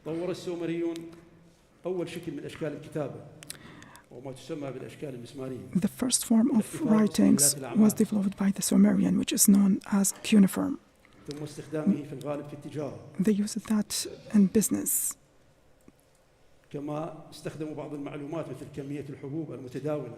And they also used writings to document and to record information related to grain, and also to record daily events like astronomy.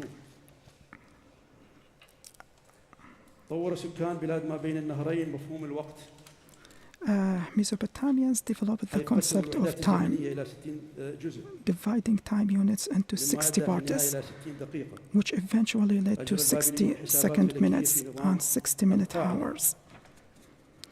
They also made astronomical calculation, and they chose number 60 because it was divisible by 66. Many specialists agree that the concept of astrology was developed during the Sumerian period, when even everyday incidents had a spiritual meaning. It was believed that every good or bad things happened for a reason. The oldest map was discovered in Babylonia around 2300 BC. Ancient cartography used in Babylonia were simple sketches on clay tablets. One clay map discovered in Mesopotamia illustrates the Akkadian region of Mesopotamia. It covers a small area and was mostly used as the city map for military campaign, hunting, and trading.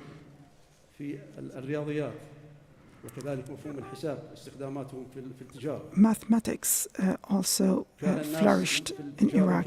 People started to trade, and they needed an accurate system to count the goods that they gave and received.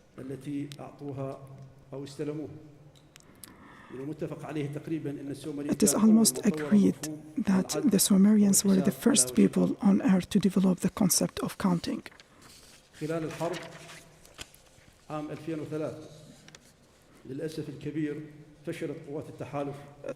In 2003 war, the coalition forces failed to protect Iraqi cultural heritage.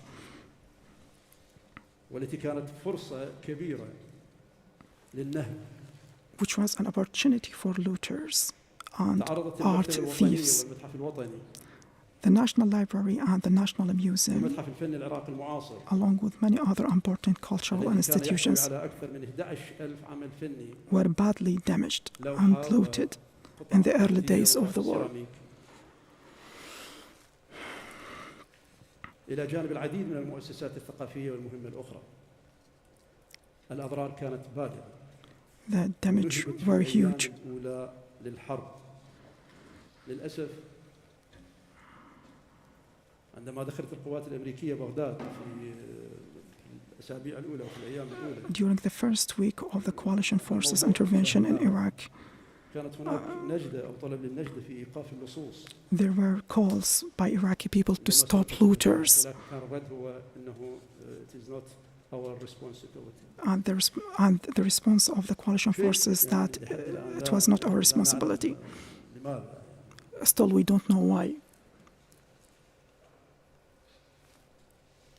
أيضا كثير من المخيمات العسكرية أو المعسكرات التي أقيمت في الأربعة أشهر الأولى من 2003 كانت Also, a lot of military bases were built on archaeological sites, such as Babylon. القصر الجنوبي لمصر وهو موقع أثري مهم يبعد حوالي 400 متر فقط يعني.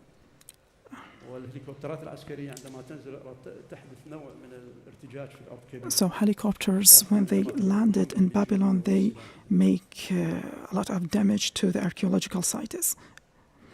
تعرضت المكتبة الوطنية في بغداد أيضا لحريقين في تاريخ 10 و 12 أبريل. The Iraqi National Library witnessed two fires on April 10th and 12th. كان يحتوي على أكثر من 11,000 عمل فني. So this national library contained around 11,000 pieces of art. All of them were destroyed. الحركة التشكيلية في العراق حركة متميزة لأنه الأساتذة الذين درسوا الفنون في العراق أغلبهم درسوا في معاهد أوروبية في فرنسا. So plastic art artists, they have distinguished reputation in Iraq because most of them they studied in Western Europe in the 70s and 80s of the past century. أيضا استمر النهب في هذا المكان حوالي 3 أسابيع. So the process of destruction continued for 3 weeks without any protection from the coalition forces. في بغداد أيضا لحريقين في 10 و 12 أبريل. هذا الحريق ألحق أضرار بالغة. So the fire that erupted in the National Library caused great damage. أو حرق حوالي ربع إجمالي مجموعة من الكتب أو من المخطوطات. Around 60% of the National Library collections were destroyed. بما في ذلك الكتب والصحف النادرة.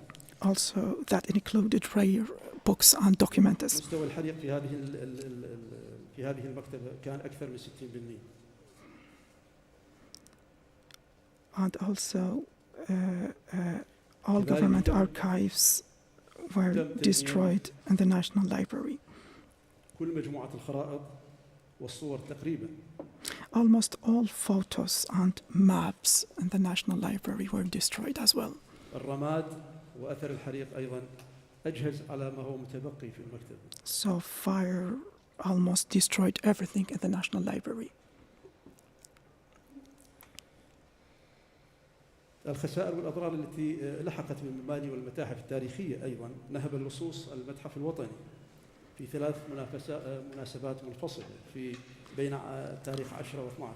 Looters struck the National Museum on 3 separate occasions between April 10th and 12th April. So the coalition forces did nothing. They were just watching the destruction. ما بين 14 إلى 15,000 قطعة أثرية. Thieves took around 15,000 objects of artifacts. Some of them belong to 6,000 years ago. These artifacts includes coins, sculptures, ceramics, metalworks. بما في ذلك كذلك العملات المعدنية في مراحل لاحقة. As well أعمال خزف وأعمال محورية. architectural fragments, cuneiform tablets.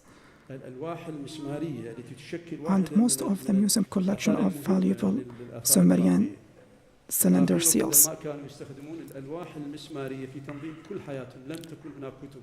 Iraqis used clay tablets to organize their life. There was no paper to document or to organize their lives. اختفى المرمر الشهير the work lady. Worka lady, which is a famous piece of artifact, is that dates back to 3100 BC, disappeared. إلى جانب 40 قطعة أخرى ذات شهرة عالمية. Along with around 40 pieces of arts disappeared. كذلك أيضا تم الإجهاز على بعض الوثائق والسجلات التي يمكن أن تشكل نسبة كبيرة من أرشفة المتاحف.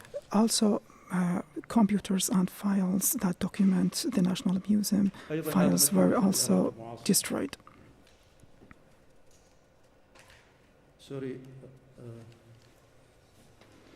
هذه قذيفة دبابة لواجهة المتحف العراقي.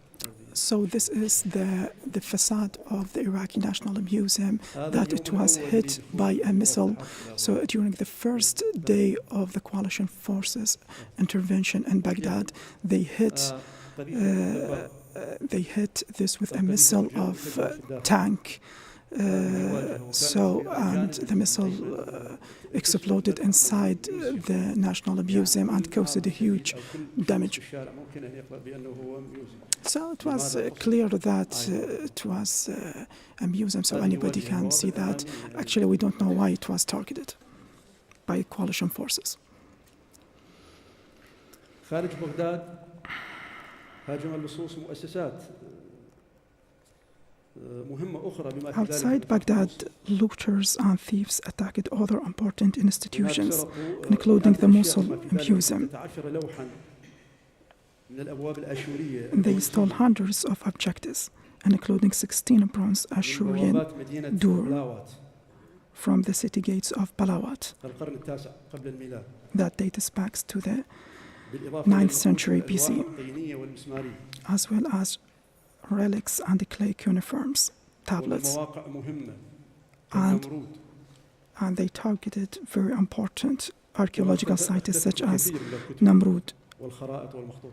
Also, a lot of rare books, maps, and manuscripts were disappeared. دمر اللصوص في بغداد أجمل المباني التاريخية وبعض الأحياء. So looters destroyed the most beautiful historic buildings in Iraq,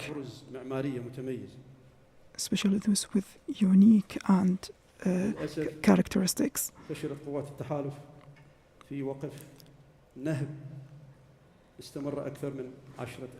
So the coalition forces failed to protect these artifacts despite the process of destruction continued for around 10 weeks. So the Abbasid palace that belongs back to the 12th century and Mustansiri school were also destroyed.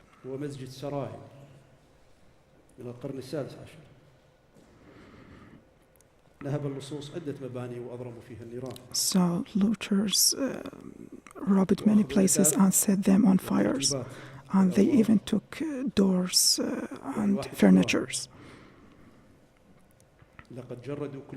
They took everything. And that process continued for many months.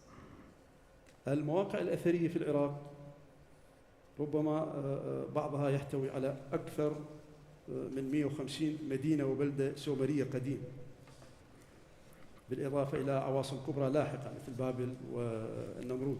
So Iraq archaeological sites include more than 150 ancient Sumerian cities and towns, as well as later great capitals of Babylon, Namrud, and Nineveh.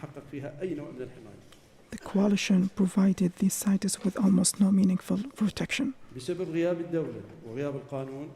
Because of chaos and lawlessness, الكثير من لصوص المواقع أو المنقبين الغير شرعيين a lot of thieves استخدموا طرق بدائية used very primitive tools لتدمير بعض المواقع. to destroy some archaeological sites. مستخدمين الجرافات They used shovels للحفر to dig for valuable coins.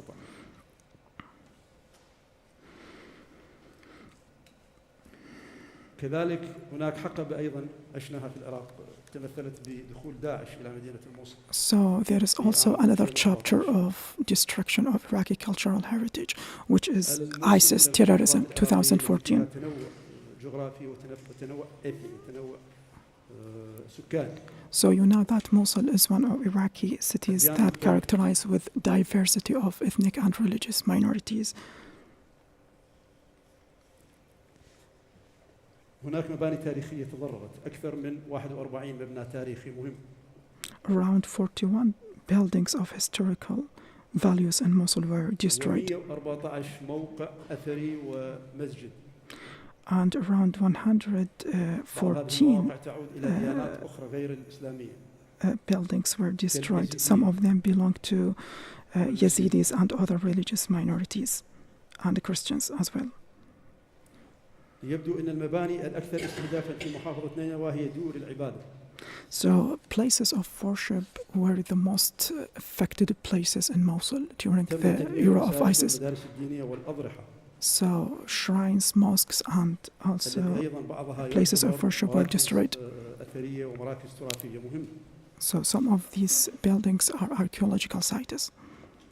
هذا إذا لم نذكر ما حصل للإبادة الجماعية إلى مكون سكاني اسمه اليزيديين. Beside the fact that the Yazidis faced huge and very barbaric genocide at the hands of ISIS. مسجد النبي يونس في نينوى.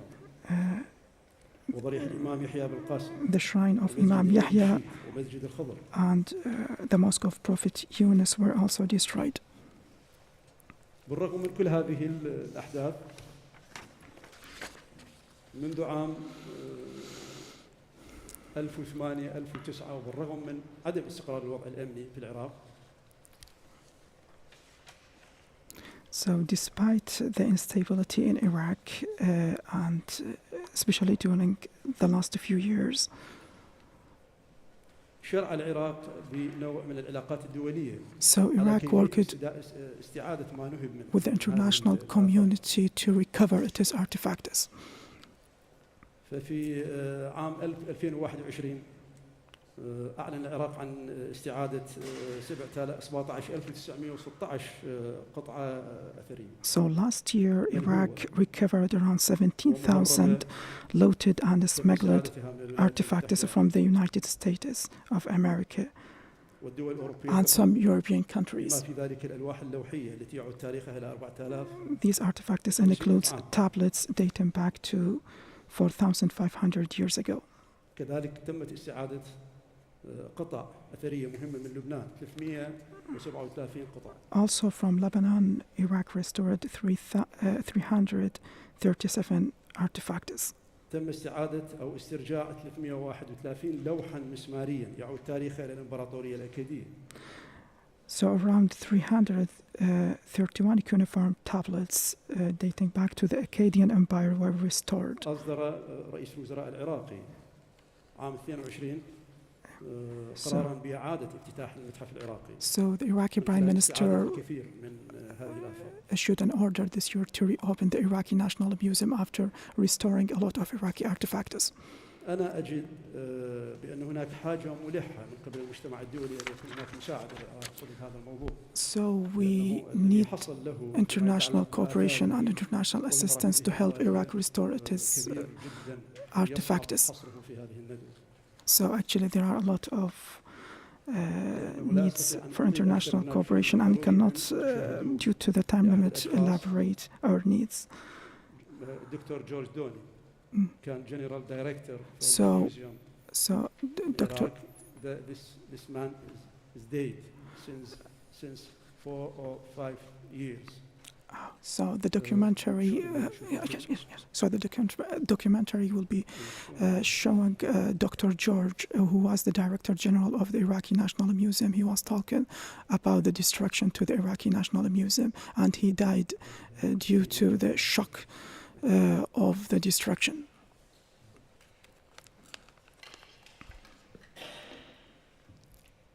George says many of the looters knew which objects they were looking for and where to find them. In other words, they were insiders. On Sunday, April 12th, George returned to the museum to survey the damage. It's a great shock. The word anger is not enough. Fast forward to today, and a slide presentation George gave at a New York museum.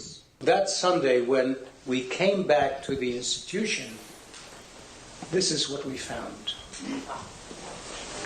Over 120 rooms were trashed like this, and everything was taken away. All the doors were smashed like this. Fortunately, some of the most precious items had been removed from the museum ahead of the invasion, like the famous golden lyre of Ur, over 4,500 years old. Before that time, we have evacuated the real gold head, and we had the bronze head there, so they took the bronze head. Still, many valuable pieces remain missing.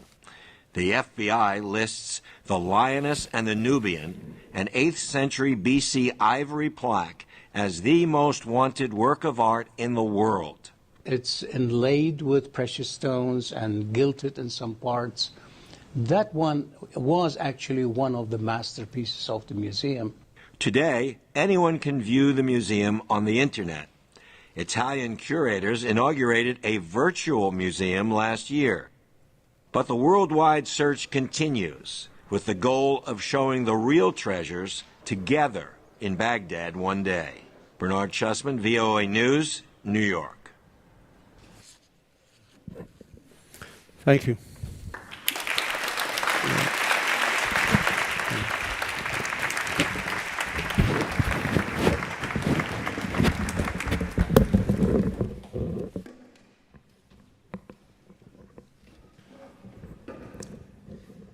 Thank you very much, Dr. Fahir, for sharing with us these amazing stories and very dramatic stories. So, just to bring the next presenter, we are very grateful with the presence of our next speaker, who has traveled all the way from Paris to be here with us this evening. So it's a pleasure to introduce Dr. Krista Pickett, who is the director of the Culture and Emergencies entity at the UNESCO since April 2022. So Krista started her career in 1993 at the Estonian Ministry of Culture as Deputy Secretary General of the Estonian National Commission for the UNESCO and joined the UNESCO in 1997. So Krista Pickett has worked at UNESCO Services for External Relations, the Office of the Director General and the Bureau for Strategic Planning, before assuming the functions of the head of the UNESCO office in Tashkent, in Uzbekistan, in 2012, and in 2017, the director of the UNESCO Cluster Office in Almaty, in Kazakhstan. So today, she will speak on art and war, the protection of works of art during conflicts. Thank you very much. Do you hear me? Is the microphone working? It should be. Okay. Okay, very good. Thank you.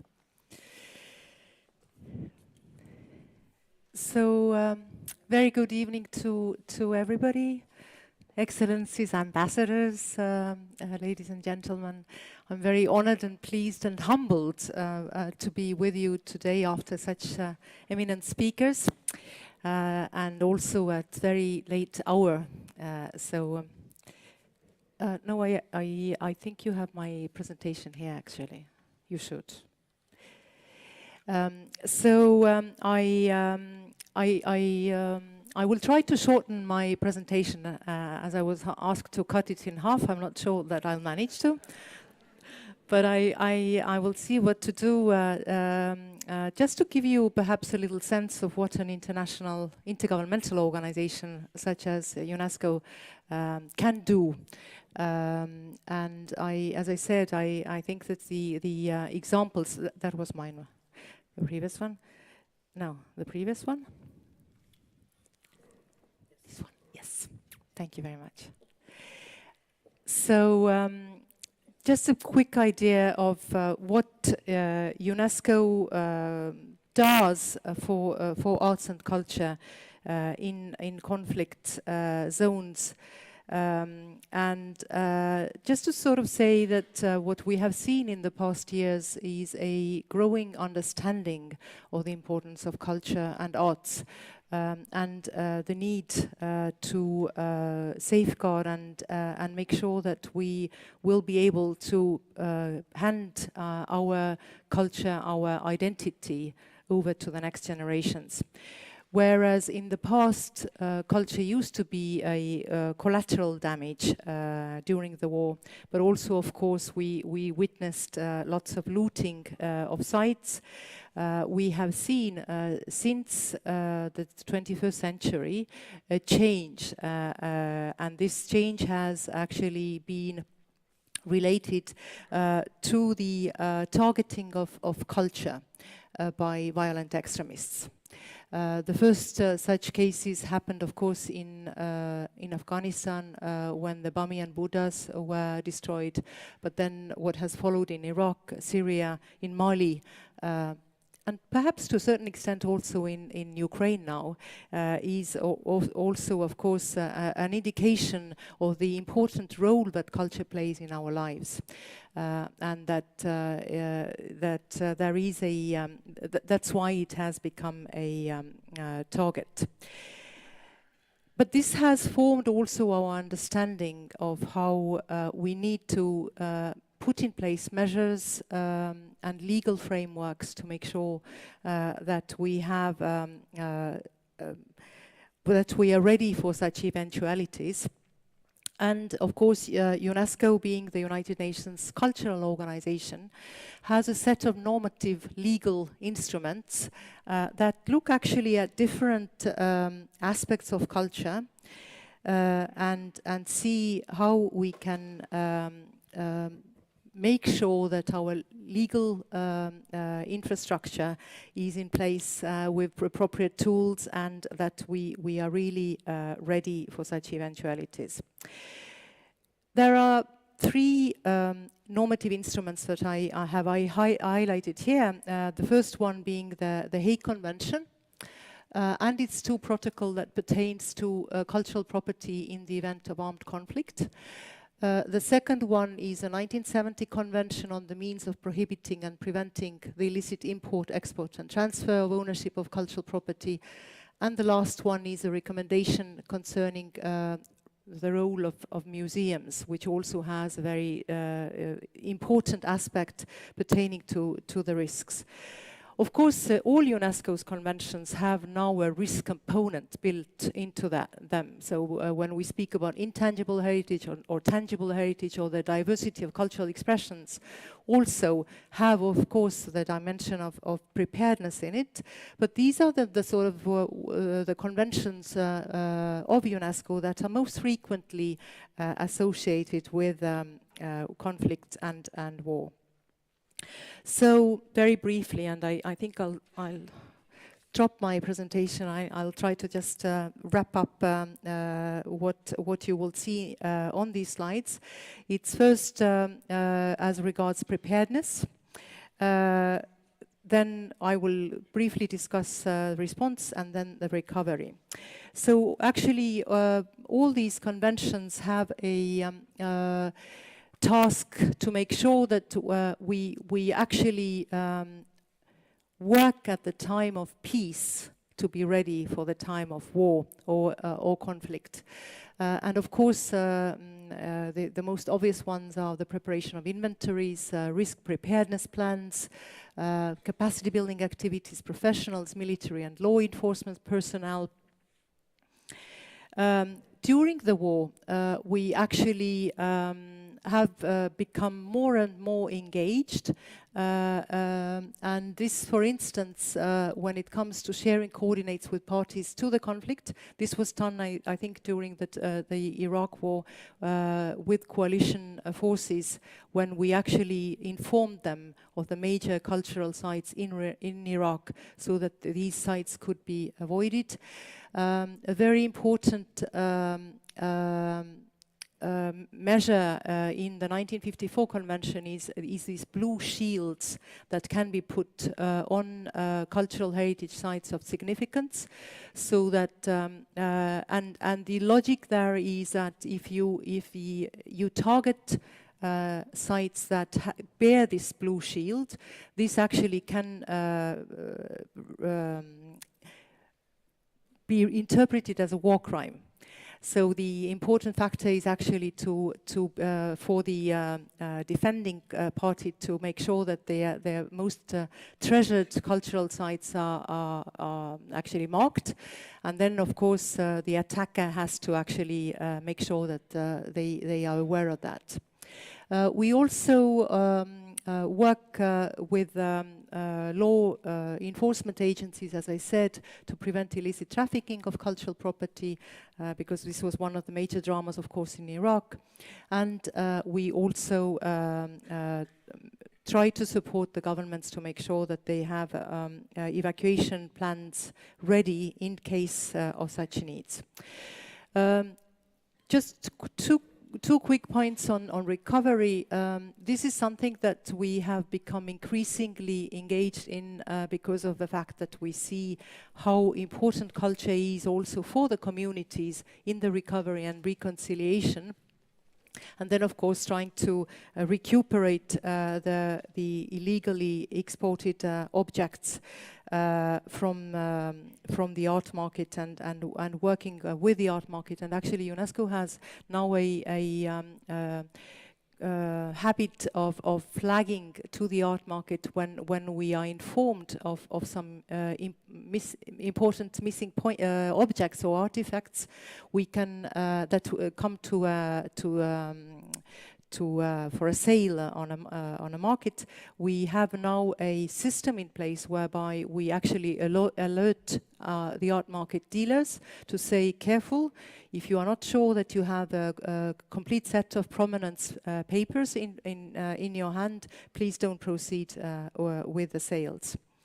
And we have been able to actually stop many of these illegal sales. Just 2 words on Ukraine, since we have also the Honorable Ambassador here, and because of the fact that this is the most, perhaps the most actual war.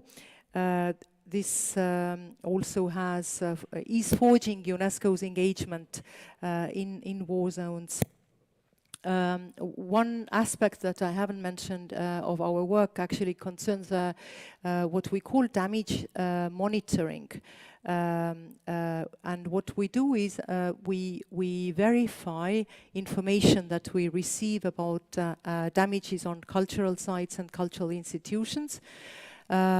We make sure that we have these well documented for an eventual case, also to in case the authorities want to pursue the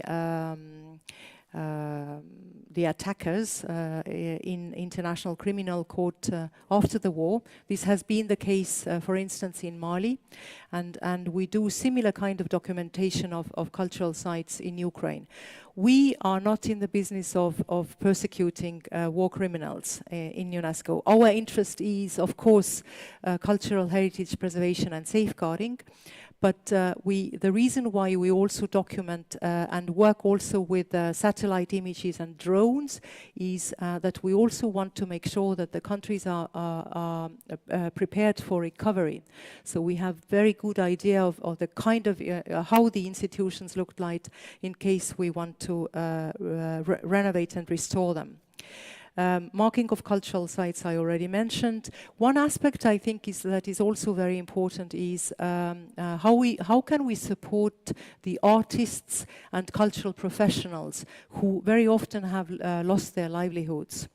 And this is something, you know, where we try to also facilitate dialogue with other countries, other cultural institutions, sometimes offering them residence, but our main focus also to prevent brain drain from Ukraine is for artists, to support artists in Ukraine.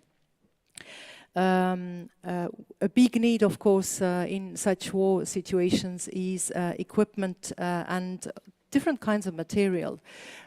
Today we had a meeting with the Minister of Ukraine of Culture, and he highlighted to us that, you know, now that winter is coming, there is an urgent need to actually protect and do some urgent conservation works at these cultural institutions that have had an impact, you know, either through shelling or as a collateral damage, which are, you know, there are buildings without roofs, without windows. Most of these buildings are not, of course, heated. There is no electricity. So how can you actually not only preserve these houses from further damage, but also how can you safeguard collections that are in these houses? How do you make sure that the musical instruments in these houses will survive? So this is something that where UNESCO will be launching a call also for further assistance to make sure that we can engage very, very rapidly. Last but not least, we have also been working on what we call intangible cultural heritage, because there are many communities of Ukraine who have either had to flee the country or who have been displaced within the country.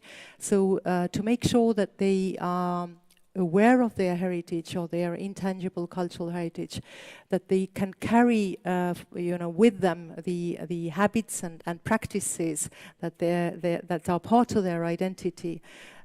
So we also have put together a quick learning material that can be used by primary and secondary school teachers, regardless of where the Ukrainian kids are, to make sure that they preserve their culture, they preserve their identity.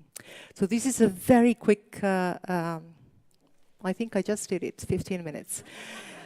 A very quick overview of UNESCO's action. Of course, we cannot, UNESCO is a very small agency with big ambitions and big demands. I just wanted to sort of also say that UNESCO cannot do this work alone.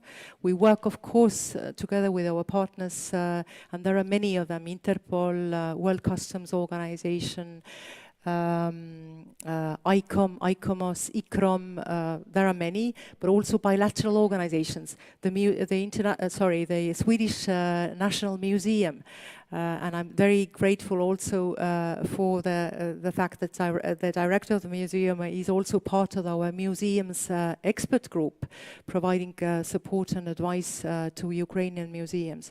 So this is a collective effort, but what is important, I think, is that we get ready when we have time to get ready, and that we you know, prepare for the worst scenario, hoping that this will never come. Thank you very much for your attention.